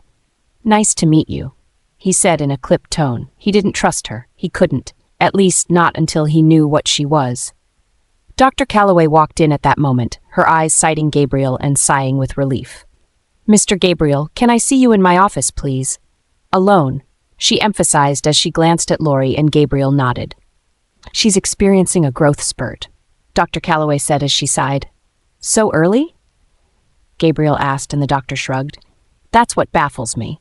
From all reports, Susie had a normal pregnancy with a gestational period of 9 months, not unusual, but Amelia didn't have any abnormal growth spurts in the womb, having one so early now," Dr. Calloway said as she paused. She was a werewolf, too, so she knew these things, and she had at least 17 years of experience dealing with pups, and she was a trusted member of his pack. Many werewolves took their pups to her. I will run some more tests, but this growth spurt she is experiencing is possibly hereditary. Gabriel shrugged. According to my parents, I didn't start having growth spurts till I was 6 months old, and the spurts slowed down when I became a toddler. Dr. Calloway nodded. Exactly. That's how it is. It would help if we knew more about Susie's pack. Gabriel sighed. Nothing, he had nothing. He could remember the pack where she came from, but it was in a whole different country, and a relatively small pack. He didn't even remember who their alpha was. Alpha. Amelia is way too young for these growth spurts. If we do not find a way to slow them down, it will affect her negatively. The fever is a sign that her body cannot handle the growth spurt, and it might cause her to grow abnormally. We need to know more about her mother's background, and the kind of werewolf pack she came from. Gabriel nodded, remembering Alpha Sabine's words, how she foolishly threw it in his face that she knew more about Susie's background than he did. Perhaps she knew something that he didn't know. Either way, she was the only one he knew and could extract information about Susie's family from. The only problem was that it was Sabine. She wouldn't give him help without wanting something else in return. I will find that out right away, Gabriel answered, and Dr. Calloway nodded. I'll give you something for the fever. It will help bring it down in the meantime, but you have to work fast. I'll make a few calls. Get on that right away. By the way, I noticed that her nanny is human. Dr. Calloway asked as she gave him a look. Gabriel knew that look. It was a judging look. He rarely hired human staff. Why now? Yes, she is. Gabriel straightened as adjusted his suit sleeve. I lied to her that it was an infection of the ear. Thank you for your discretion. Dr. Calloway nodded. Gabriel turned to leave. Dr. Calloway was apparently not done. I don't know your motives for hiring her, Alpha, but I will tell you that in the long run she's going to find out eventually that Amelia is not a normal child. And by then you would have to deal with the consequences of having a human nanny. Gabriel turned to Dr. Calloway and looked her dead in the eye. I assure you, Dr. Calloway, there will be no consequences of the sort. The baby was cleared to go home. Her fever had gone down, and she looked better. The doctor told them to come back for regular checkups. Lori didn't have any problem with that. But she did have a problem with the way the doctor was staring at her, though. She couldn't imagine why, but she had a feeling the doctor didn't like her. She wondered if the woman somehow blamed her for Amelia's ear infection, since she was her nanny. She wanted to talk to Grace about it, but then decided it was something too silly for her to be talking about, and she decided to let it go. Gabriel drove them back to the house. His partner Draco had left much earlier, claiming he had business to take care of. Back in the house, Lori put a fussy Amelia to sleep after a bottle and pumped some milk. Then she went downstairs to refrigerate it and found Grace and Gabriel talking in hushed tones. She heard the word, Susie. She didn't know much, but she knew Susie was Amelia's mother. Lori, is she asleep now? Gabriel asked. He straightened. Grace took a few steps away from Gabriel. Lori nodded. Yes, she is, she said as he bypassed them and walked to the freezer. She put the milk into the freezer. That's good. Grace and I were just talking about her visit to the hospital. Lori nodded as she walked past them. She intended to leave so they could continue their conversation. She didn't want them to think she had interrupted them intentionally. We were also talking about her mother. Grace added, and Lori paused, wondering why they had mentioned her. She turned to look at them. She couldn't hide her curiosity. What happened with her mother? She asked, and Grace glanced at Gabriel, who shrugged. Well, Dr. Calloway is a bit worried about Amelia's mother's medical history. Why? Is something wrong with her? Lori asked as she started to panic. That she knew something was wrong. Maybe something came up in the tests they ran. She could already feel the dread filling her. Gabriel shook his head, but she could see that he was lying. The faraway look in his eyes didn't indicate that he was fine or there was nothing to worry about. There was definitely something going on that they weren't telling her about. Amelia is fine. Really, she is. Her doctor just feels we should know more about her mother's medical history. Well, don't you? Lori asked, and Gabriel shrugged. Susie and I weren't that close. Gabriel said at that moment. Grace quietly excused herself from the kitchen as Lori moved closer to the kitchen and sat on the nearest stool. Well, I don't know much about you guys. She started. It was true. She didn't know much. The little she knew was what Grace told her and what Gabriel had mentioned, but he had never really gone into details. Gabriel nodded as he ran his hands through his hair. He sat at the opposite side of the island countertop. Susie and I met at an event. We had a one-night stand and she got pregnant. I didn't know much about her family and she didn't tell me anything about them. I should have tried to, but we had such a difficult relationship. How? Lori asked, and Gabriel shrugged. Oh, Susie gave the staff here hell. You can ask any of them. She was not very nice to them, and that's putting it nicely. We didn't see eye to eye on many things. The quickest way to get me riled up then was to put me and Susie in the same room. In the end, we both avoided each other so we wouldn't have too many problems. With a baby on the way, the least we could do was to be cordial to each other. Lori nodded. I'll admit I never asked about her family. When she didn't talk about them, I assumed she had none. I was wrong. I should have asked.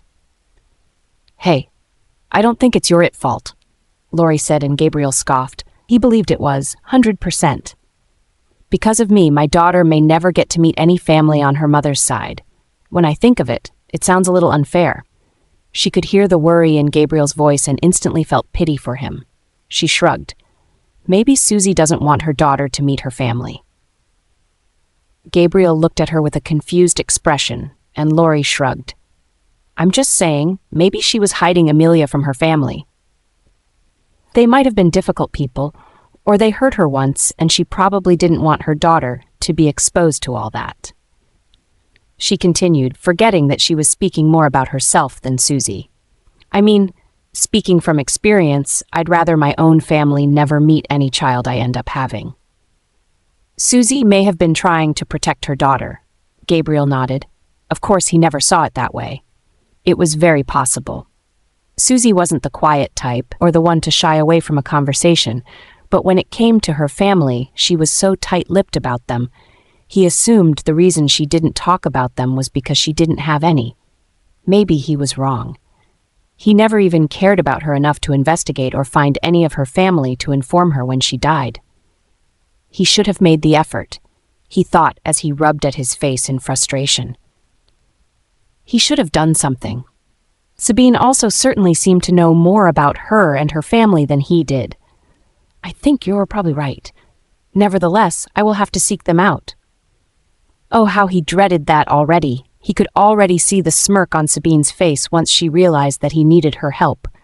She would relish it. Desperate to change the topic, Gabriel sighed and looked around the kitchen. Dinner wasn't set yet. Have you had something to eat? Grace said you didn't eat before leaving for the hospital.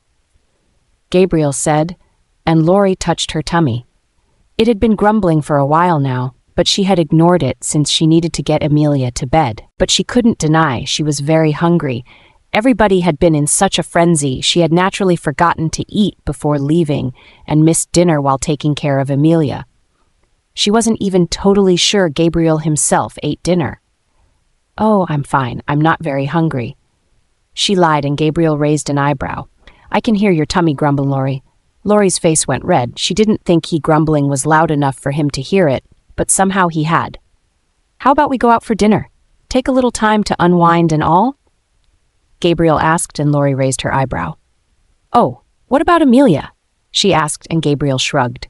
Grace can watch her. I don't know about you, but I'm craving Italian food and some lovely outdoor scenery. Ugh. She was very hungry. Okay, she agreed as she nodded her head. Great, go get dressed. Lori slipped out of the stool as she rushed towards the stairs. She tried hard to contain her excitement. Lori! Gabriel called out to her and she turned. He was smirking as he folded his arms and looked her dead in the eyes and said, Wear something lovely. Wear something lovely. Wear something lovely. Well, Lori didn't have one lovely thing in her closet. She wished she had bought more clothes when she knew she was taking the job, but it had not really occurred to her. It wasn't like she had much anyways. Somehow, no matter how long or how much she stared at her closet to look for good, lovely clothes, it only made the clothes in her closet even more undesirable. Grace knocked gently at her door, announcing her presence and pulling her away from her thoughts. "Come in," Lori said as she picked up a plain green t-shirt and discarded it. There was a blue dress on a hanger in Grace's hand. "What's that?" Lori asked, and Grace shrugged. "I heard Gabriel talking about the two of you getting dinner. I was walking by the nursery when I heard how frustrated you were and decided to help," she said as she stretched out her hands to show Lori the dress. It's a beautiful gown." Lori commended and Grace nodded, her eyes twinkling. "And it'll fit you perfectly for the dinner date." Lori quickly shook her head. "Oh, I can't accept this. Who does it belong to?" Grace sighed. "I found it in Susie's closet. It's relatively new. She hasn't tried it on yet. She bought it on a whim while she was heavily pregnant and hoping to wear it after." Grace trailed off as she saw the horrified look on Lori's face. Maybe she shouldn't have suggested it. Lori would never try it on. "Oh, I can't possibly accept that, Grace." Lori flat out refused. Grace sighed. "It's fine, really. Grace has a dozen of clothes like that in her closet. Besides, as you can see, the tag's still on this one. She never wore it." She showed her the tag, and Lori sighed. She was tempered, but not nearly convinced. Grace scoffed at her. "At least try it on," she said as she handed her the dress and sat on a chair in front of her vanity. "I'll be waiting." Gabriel checked his watch again. He didn't want to hurry Lori up, but they had a long way to go, and he already made a reservation to a restaurant in the city. It was far away enough for them to at least hurry. Grace had asked his permission to offer her Susie's dress for the dinner, and he had no problems with it. Susie had bought a lot of dresses, many which she intended to wear after the baby was born. She had a generous allowance from Gabriel, and she loved lavishing it on fine things. It was quite sad that she didn't get to wear any of the things she bought. After her death, the staff had packed up all her stuff and put it in the garage. Her room had been locked after that, with Gabriel not even daring to open the door to the room. The night she had died had been very hard on all of them. It seemed as if the ghost of Susie haunted them all, and hung around the room heavily. Gabriel was sure nobody slept a wink that night. The next morning, he had ordered that her stuff be put away. He couldn't take it anymore. He supposed now he would have to rummage through them to find something, at least one thing about her family. It could be a futile endeavor, but he would do it anyway, if it meant Amelia would be fine. He heard the clicks of heels and looked up the stairs and saw Lori coming down in a simple black dress. Her hair was tied back, with only a few strands framing her face. Her dress was a simple black gown with spaghetti straps and a fitted bodice. It flared slightly at the waist, and it was short enough to give Gabriel a very good view of her creamy, long, curvy legs. Her feet were clad in black heels, the heel on them only looking 4 inches high. She didn't even have a lot of makeup on, just what seemed to be lip gloss, eyeliner, and mascara. She was beaming as she came down the stairs, and Gabriel wondered if the lovely gown she was wearing was part of the clothes Grace had convinced her to wear. "You look lovely," Gabriel complimented as he tried to tear his eyes off her but failed woefully. His wolf was howling inside, and he fought hard to restrain it. "I'm sorry. I couldn't bring myself to wear any of Miss Susie's clothes. Grace said you were fine with it." "But I couldn't," Lori confessed as she finally stood in front of him. Gabriel shrugged. "It was merely a suggestion. It's not a big deal. Besides, what you're wearing is fine anyway. I love it." "Really?" Lori asked as her eyes widened, and Gabriel nodded. "Yes, it suits you very well. We can't waste any more minute. Are you ready?" Lori nodded as she turned to wave at Grace, who was at the head of the stairs. Grace waved back enthusiastically. "Have fun, you youngsters," she said as Gabriel gave her a look. Outside the house, Tony brought the Lexus RX 350. Lori had never seen it before, nor seen him drive it. There were about more than 5 cars in the house, and she had only ever seen him use 2. Gabriel walked to her side of the door and opened the door for her, and Lori blushed furiously as she entered the car, her hands at the helm of her dress. It was very short. The black dress was short, and she didn't want to wear it because she felt it would make her look trashy. But when she had suggested it to Grace after rejecting Grace's suggestion, Grace started advocating for her to wear the little black dress. She didn't want to come off as slutty, so she had originally ruled the dress off her list. After all, Gabriel was her boss, nothing more, nothing less. Their relationship was strictly professional. He was just doing her an act of kindness. Nothing more. She kept telling herself as he entered the car and the scent of his powerful musk filled her nostrils. Keep it professional, she told herself again. He glanced at her and smiled. Ready? He said, and Lori nodded. Yes. Something about the way he looked at her made her feel hot all over. She couldn't explain it. Get yourself together, woman. She cautioned herself as she sat upright, clamping her legs tight. She shouldn't be feeling this way about her boss. It was unprofessional and quite honestly distasteful. Why would he be attracted to someone like her? He could get any woman he wanted, any woman but her. Lori was sure that if he knew half of her past, he would not want anything to do with her. The drive was long and a bit awkward with the growing tension between them. Lori was mute, not knowing what to say. Mercifully, Gabriel had left the radio on, so the sound of music filled the entire car, with Gabriel silently humming to Paul Simon. Finally, they reached the city and were in their destination in no time. The restaurant was Italian, just like Gabriel had mentioned, and he had made a reservation. Gabriel opened the door for her again, holding her hand gently. The slight touch almost sent sparks flying in Lori's hand. He took her hand in his and they walked into the restaurant together after a brief talk with the valet. The lights in the restaurant were dim, so dim that Lori wondered how anyone could properly see. Mercifully, the place wasn't too packed, and while many people stared at them, they went back to what they were doing a few moments ago. It was great. She had been feeling so insecure about the dress she was wearing. She was glad that nobody else made it worse.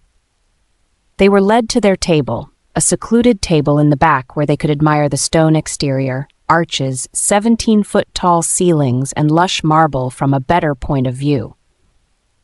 They were given glasses of Prosecco while the waiter brought their menu to them. Lori was hungry. She couldn't wait, and everything on the menu seemed mouth-wateringly good. But it was also mostly in Italian, so she could only make out a few words. What will you order? I don't know. There's so many options, she said as she glanced through the menu and flipped it rather quickly. Too quickly because Gabriel was chuckling. Would you like me to give you suggestions? He asked, and she nodded. Yes, please. I've never eaten here before, she confessed, and he nodded. I know. That's why I brought you here. You'd love their food. For the appetizer, I'd suggest the arancini. I won't tell you what that is, but I'll assure you you'd love it, he said as he winked at her. Pasta, of course, for your main course and the struffoli for dessert. Lori nodded. She would trust Gabriel with the decisions. That all sounds delicious. I'd love to try. Gabriel nodded as he told the waiter their order. He also ordered the same thing, and the connoisseur came to talk to him about wines. He convinced Gabriel to try their new batch of Barolo wine from Piedmont. Gabriel agreed. Lori barely touched her glass of wine, remembering she was breastfeeding. She had almost forgot. Then again, she wasn't very big on drinking. They talked about Amelia. Talking about her seemed to come so freely to the two of them. Maybe because she was the one thing they had in common and the only conversation they could have without things getting awkward. They were so engrossed talking about her that they didn't realize when the waiters came with their food, almost similar. Lori could smell the food, and she closed her eyes and savored the smell. Oh, good. She was so hungry, she thought, as she started to dig in. When she took her first bite, she couldn't help but moan. Gabriel's eyes widened. I'm sorry. I'm so sorry, she said with her palm covering her mouth. Gabriel shrugged. Don't be. You have no reason to be. I know. It's just not proper, she answered, and Gabriel shrugged. I don't care much for rules like that, he answered, and she raised her eyebrow. Really? He nodded. You love the food? That's a good reaction. Besides, it's your free time. You should be relaxed, he answered, and Lori nodded. Well, he was right. You're not drinking? He noted as she signaled the waiter for a glass of water. Lori shook her head. The baby? I can't. Gabriel nodded. Oh, I forgot. I'm sorry. Do you want something else? He asked, and she shrugged. Water would be just fine. Gabriel raised his eyebrows. Are you sure? Totally. She nodded. After their appetizers, they brought out the main course. Lori had the fancy spaghetti she could not pronounce, and Gabriel ordered the same thing with a different sauce. They ate quietly, silently, with the sound of the light music around them and the small chatter. It was quite refreshing. They constantly stole glances at each other while the other was not watching, each of them believing that the other was not staring at them, nor would they catch them staring. They were wrong. So very wrong. Dinner ended on a good note, with a chocolatey dessert Lori could not stop gushing about, so much so that Gabriel ordered another one for them to take away. They walked out of the restaurant moments later laughing. Lori found it hard to believe that Gabriel liked chocolate, but didn't really have much of a sweet tooth. She found it ironic. "Did you have a good time?" Gabriel asked as they stood outside the restaurant waiting for the valet, and Lori nodded. "I did. Thank you," she said as she smiled bashfully. "Lori?" A voice called from behind and Lori froze. She knew that voice. She knew it. The little hairs on the back of her neck rose. Gabriel looked at her with concern. She was shaking slightly. "Lori? Are you okay?" he asked. She nodded, refusing to turn her head. "Yes, I am. Can we leave now?" she murmured, and he nodded. "Yes, the car's almost here," he said as he pointed to the car approaching them. "Lori? Are you for real acting like you can't hear me now?" The voice got louder, and Lori finally turned and saw the man standing in front of her. Her knees buckled. She swallowed hard and turned her head. "Hello, Asher." Gabriel watched the man talking to Lori. He didn't like him. The dressing, the nasty look on his face, the tattoos and the piercings. No, he didn't like him one bit. Asher, like Lori had called him, was dressed like a gangbanger. Baggy, ripped jeans, and a large shirt that concealed his muscular frame. He had a heavy Cuban chain on his neck, and his head was shaved. His exposed arms was covered in small tattoos, and there was a snake tattoo that ran from his neck to his left ear. He was handsome, not in the conventional way, but in the ruggedly bad boy way most women might find attractive. The way he looked at Lori, the way his eyes slowly raked over her body, Gabriel found it disgusting, especially the way he called her name. It sounded familiar, too familiar, like they had history together. Lori, on the other hand, was shaking and trying very hard to conceal the fear in her eyes. She could barely look him in the eyes or string a proper sentence. Whoever he was, whatever he was to her, Gabriel could see that he had hurt her, and the pain still ran deep, very deep. "And who are you?" Gabriel asked Asher as he stepped in front of Lori, putting enough space between the two of them. He was tall, but not as tall as Gabriel, and he glared at Gabriel as he looked at him. "I don't have any business with you. I want to talk to Lori. She doesn't look like she wants to talk to you. You don't speak for her." Asher fired back and Gabriel scoffed. "Oh, I do." He turned to look at Lori. "Do you want to speak to him?" She shook her head.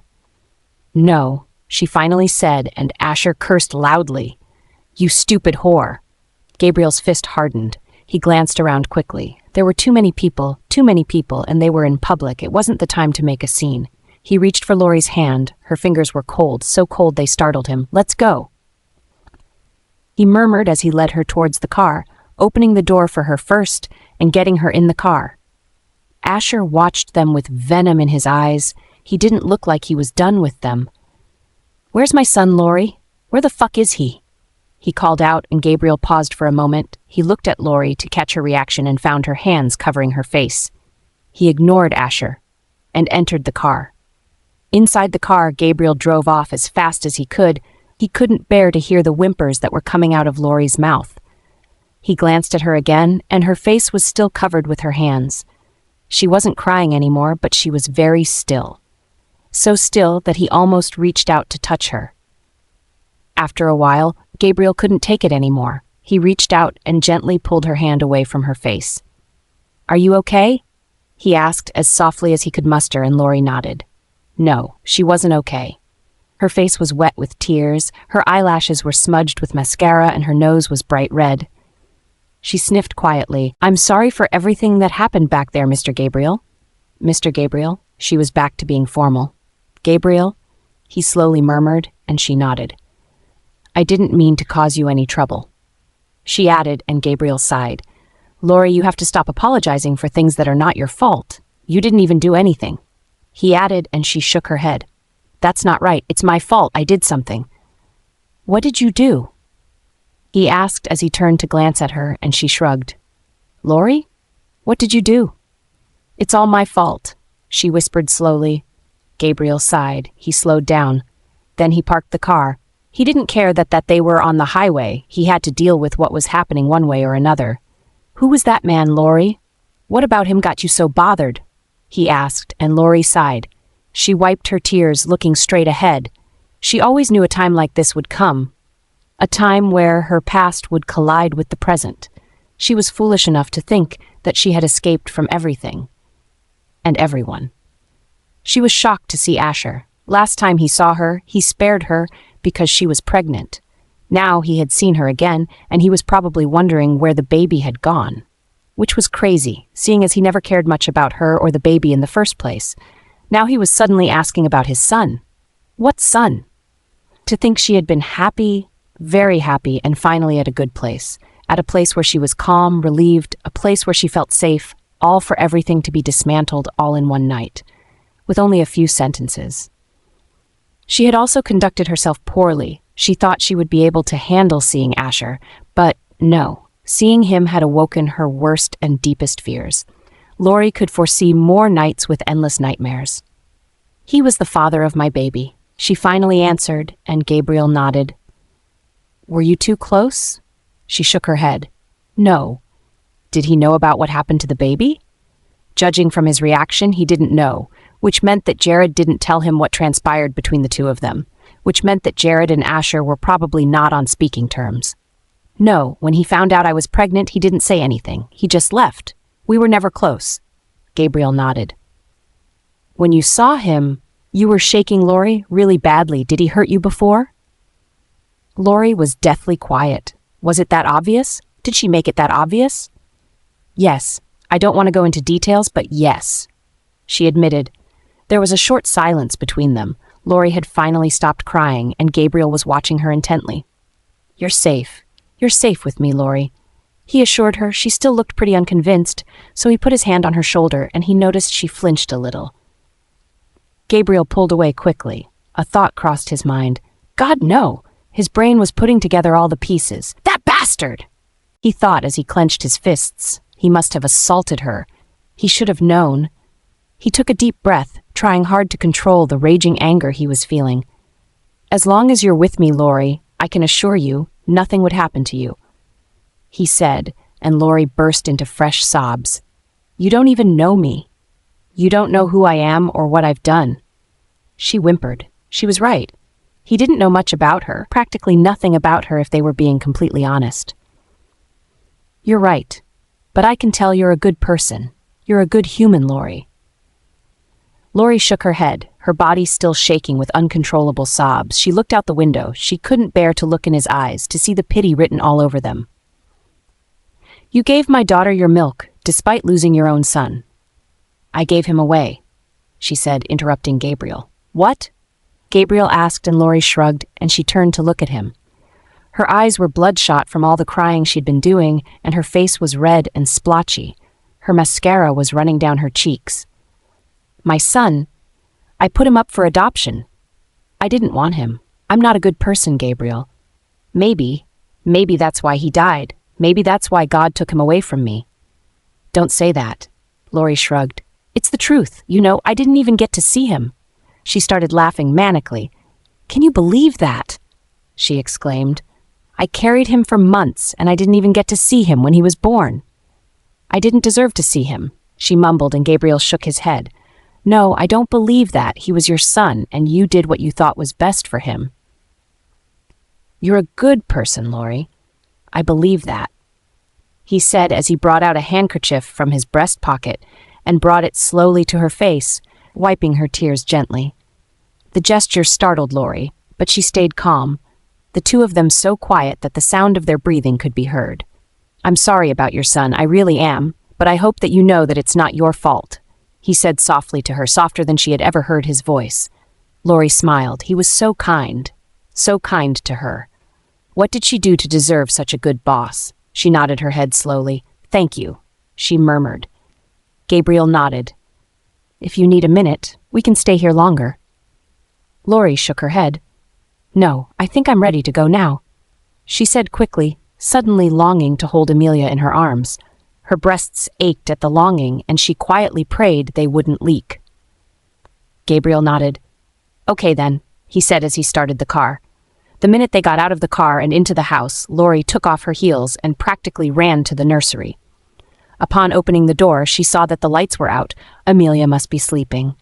She wondered as she walked into the room gently, heading for the crib. She picked her up gently as she could, hoping not to wake her up, and she pulled her closer to her chest, inhaling her soft, sweet baby smell. "I missed you," she whispered as she nuzzled her nose on the baby's cheek. There was a gentle knock on the door, and Lori turned to see Gabriel standing in front of the open door. "Is she awake?" he asked, and Lori shook her head. "No, she's asleep," she whispered, and Gabriel nodded. "All right then. Let me kiss her goodnight," he said as he walked towards her. He was so close to Lori and the baby that Lori could see how blue his eyes were. He kissed Amelia gently on the forehead. His eyes turned to Lori, and he reached out and touched her cheek gently. "Don't forget what I said. You're safe with me." Lori smiled. It was an uneasy smile, the only one she could muster as she held Gabriel's gaze. "Thank you," she said, and he nodded. "Good night, Lori. I'll see you in the morning," he said, and he walked away, closing the door behind him gently. Lori stayed in the nursery, rocking Amelia in her arms till her arms started to get heavy, and she had no choice but to put the baby down. She walked back to her room. It was cold and empty. She didn't want to sleep there, knowing the nightmares were coming, but she couldn't stay in the nursery. She didn't want to wake the baby. She sighed and slipped into the covers, not bothering to change out of her dress. "Where am I?" Lori thought as her eyes opened. She felt groggy as she took in her surroundings slowly, and then she gasped. There was the all-too-familiar feeling of dread that was pooling deep in her stomach. The dirty brown bed covers, the wall with the peeling paint, and the dresser that was in her view, it was all too familiar and scary. All scarily familiar. No, this can't be. This can't be. She couldn't be back here, in this same room, where she had so desperately tried to leave. It wasn't possible. What happened? She asked herself as she found out that her hands were tied so hard that she was already bruising. She wiggled her legs and found out they were tied too. There was no way out. Her eyes darted around the room. She was alone, all alone. That was good. Now she had to find a way to leave, because she knew what was coming. She rolled out of the bed and fell hard on the hardwood floor, hitting her head on a pair of old hard brown boots. She ignored the pain, more focused on her escape. She looked down and saw her legs were tied with ropes. Fortunately, the ropes were a bit loose, so she wiggled and wiggled till she got free of them. It hurt like hell, and she was pretty sure her ankles were chafed in the process, but that was the least of her worries. She stood up on shaky legs and walked towards the door, trying the lock a few times only to realize that it was locked. Suddenly, the door clicked, as if someone was opening it from the outside, and Lori took a step back. The door opened up, and Asher stood in front of her, a cruel smirk on his face. He was wearing the same clothes he was wearing when they had met at the restaurant where she and Gabriel were having dinner, and she was still in her flimsy little black dress. Asher's eyes raked over her with uncontrollable lust. "Where are you going, Lori?" he taunted as he took a step closer to her. "The fun just began," he said as he pushed her violently, causing her to lose her balance and fall on the floor. Asher knelt in front of her, pulling her towards him with one strong arm. He touched her cheeks with his fingers, gently caressing them. Lori choked on her disgust. She couldn't bear to have him touching her. Lori was trying to string together a simple sentence, but words were failing her. She couldn't even get a whimper out. "Come here, Loretta. I've missed you so much." Asher whispered into her ear as he stood up, grabbed a fistful of her hair, and yanked painfully, throwing her to his bed. No. This isn't happening again, Lori thought as she screamed. Gabriel was awake. He was working on his laptop even though it was midnight. He couldn't get any sleep. He was deeply worried about Lori. He just couldn't stop thinking about how scared she had been and how much of a hold that man had on her. He couldn't imagine what she must have gone through in his hands. He was still on his bed, looking at a finance report when he suddenly felt very distressed. He paused, concentrating on the emotion he was feeling that he was very sure wasn't his. It was a distress signal. But from who?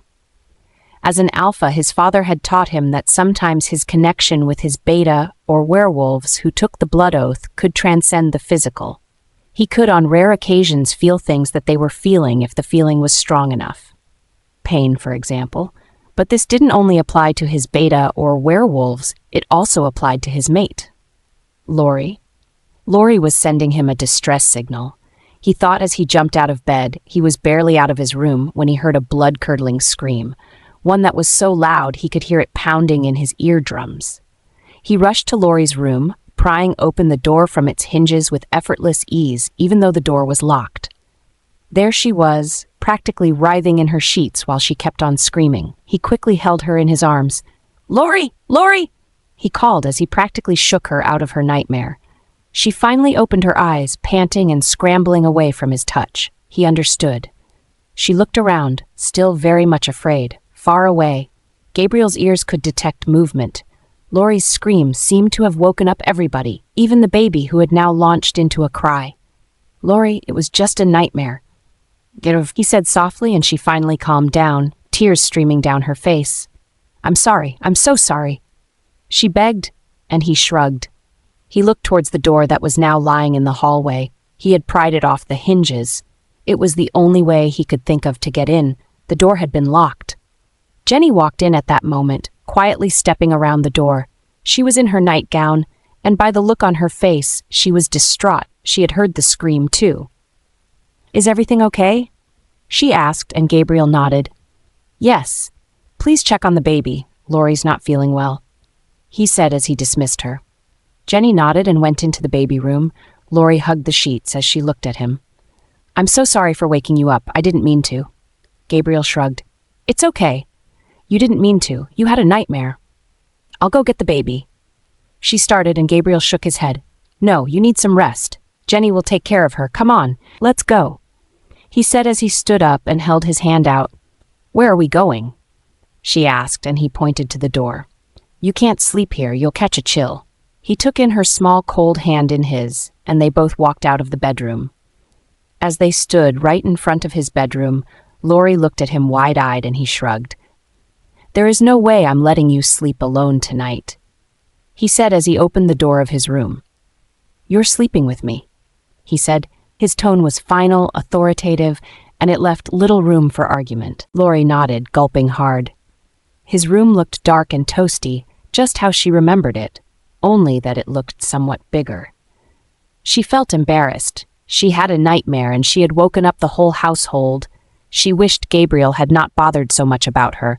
No matter how much he thought he would help her, she wouldn't be able to get much sleep after that. She climbed into his bed, and he pulled the covers over her exposed legs, tucking her in. She had forgotten that she slept in her little black dress. There was no way he wouldn't have seen the hot pink panties she was wearing, with how short her dress was. Gabriel went to the other side of the bed, settling in next to her, and turning off the headlamp without so much as a word to her. Lori laid there in darkness, her eyes blinking and slowly adjusting to the dark room.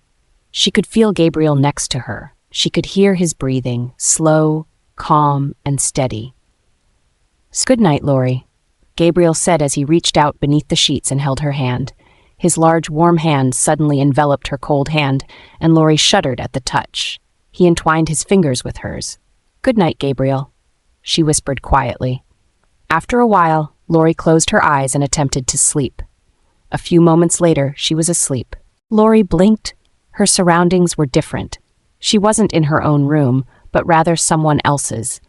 She rubbed her eyes as she looked around, taking in the entire room, and her eyes widened as she realized she was in Gabriel's room. She sat up, startled. She looked next to her and found out that the space next to her was empty and quite cold. Gabriel must have left for work early. She looked around and her eyes landed on the bedside drawer where the time on the digital alarm read 9:45 a.m. Her eyes widened. How was it that she had slept for so long, so comfortably, without even waking up? She jumped out of the bed, rushing out of the room, and back to her bedroom. She met the door of her bedroom completely gone and stared at her open room in bewilderment. It looked like someone had ripped it off its hinges. Crazy, she thought as she shook her head. She didn't have time for that, though. She thought as she waved her curiosity away and changed into shorts and a large black t-shirt. She walked into the adjoining bathroom in her bedroom and brushed her teeth. She wondered why Gabriel didn't wake her up. God, she had been such a nuisance last night with everything that had happened and with the nightmare she had. She didn't mean to be such a burden to him, but apparently it was much harder to avoid her past than she thought. The nursery was empty, which meant the baby was probably downstairs. She sighed. Jenny or Grace must have been busy taking care of her while she was sleeping. Downstairs, Lori found Amelia in the living room, inside the bassinet where she was awake and stretching, contentedly staring at the ceiling. She sighed as she went towards the bassinet and carried the baby out of it and into her arms. "Ann, did you miss me?" she asked as she smothered her with kisses. "I missed you too," Lori cooed as Amelia wiggled her feet. "Oh, you're awake," Grace said from behind as she walked towards her with a bottle with milk in her hand and a burp napkin on the other. "Yes, good morning, Grace." "Why didn't anyone wake me?" she asked, and Grace shrugged. "Well, we were instructed not to. Besides, you had a long night. It wasn't such a bad idea to let you sleep in." Lori still felt pretty bad. It was her job to be a nanny. She was being paid to be a nanny. What sense did it make if she couldn't even do her job right? "Who watched over the baby?" she asked, and Grace shrugged, a small smile on her face. "Jenny handled it quite well, and Mr. Gabriel was with her this morning," Lori sighed. "I feel bad. I'm so sorry. I'll apologize to Jenny." Grace chuckled. "Apologize for what?" "You had a nightmare, sweetheart. Speaking from experience, I know how terrifying those can be. Besides, Mr. Gabriel was very worried about you. That was why he didn't mind you sleeping in." Grace walked up to her and examined her face, the old woman's deep brown eyes burrowing into Lori's hazel ones. She pressed a hand on Lori's temple. "Are you fine now? Do you feel better?" she asked, and Lori nodded, stretching her hands to receive the baby's bottle from Grace. Grace handed it to her, and Lori sat down on the nearest couch and plopped the bottle into the baby's mouth. Grace sat next to her, her hands folded in the pleats of her gray skirt. She always dressed in the mosh formal way, such long skirts and starchy shirts. "Mr. Gabriel told me what happened." "He did?" Lori asked, and Grace nodded. "I feel like I've done a great disservice by not asking you about the circumstances of your son's birth. I didn't want to pry." She shifted uncomfortably. Grace, on the other hand, remains calm while watching her intently. "It's okay, Grace. I wouldn't have felt comfortable talking about it with you, to be honest." She sighed. "I should be the one apologizing. I withheld the information from you." Grace shook her head strongly. No, you did no such thing." "But I did," she interrupted her. "If I told you I gave my son up for adoption, you wouldn't have considered me for the job." Grace hesitated. "Well, maybe. You may be right. But I want you to know I don't judge you for it. And if I had known way earlier, I still wouldn't have judged you for it." "Well, thank you. That's nice to know," Lori said, and Grace smiled. She stood up from the couch, ready to leave. "I hope in the future you can trust me enough to confide with me, Lori." She had never had anyone to confide in, not even friends. She wished she had some. But the years of her life had been spent in abusive and uncomfortable situations. She didn't find any friends worth confiding in. Still, she nodded. "I will." Gabriel had slept very little. He was more focused on Lori. All night, he had been focused on her breathing, watching for the slightest hitch of breath or the slightest distress, just to make sure she was fine and she wasn't having another nightmare. Luckily, she slept through the night, a great relief.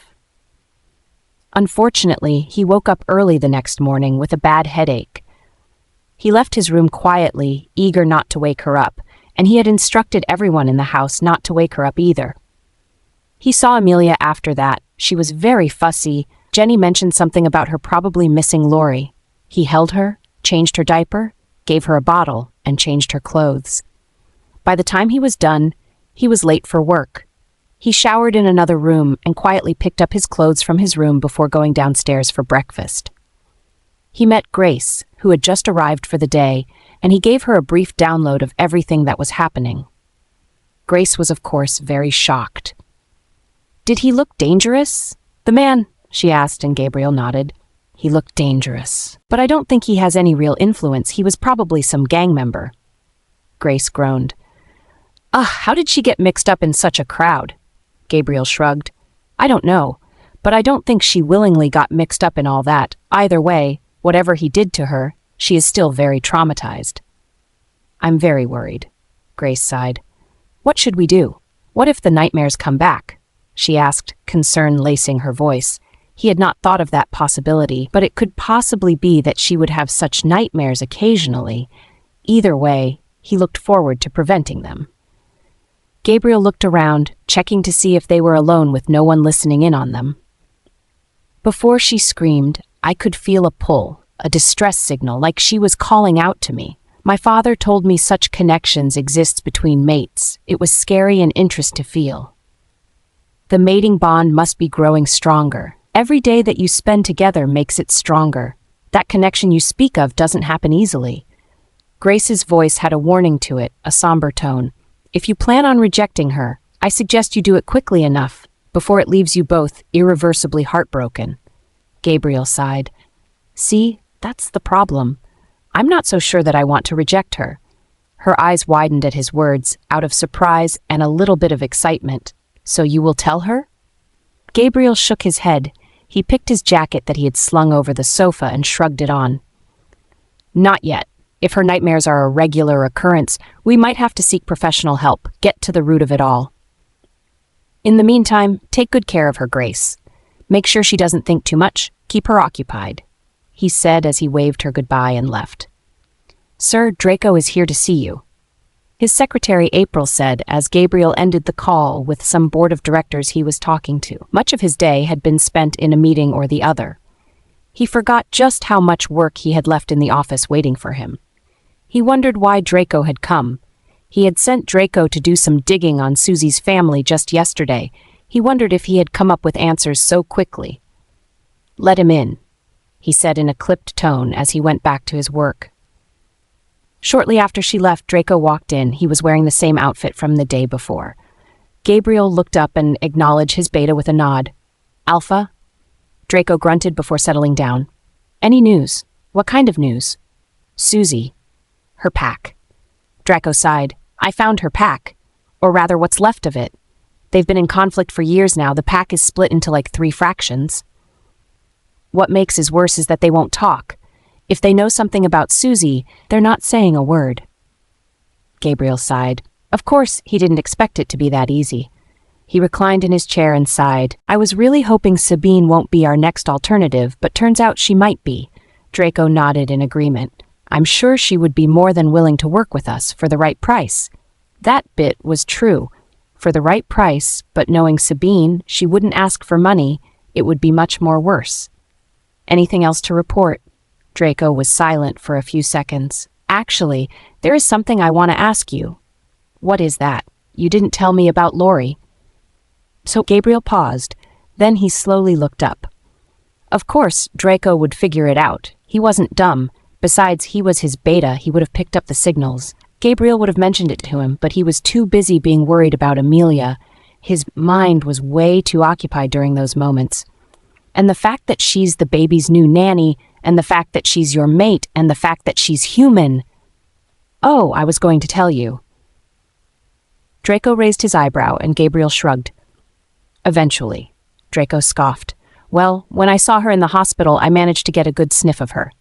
Draco was a bloodhound, a special rare ability a handful of wolves had. It made him valuable as his beta.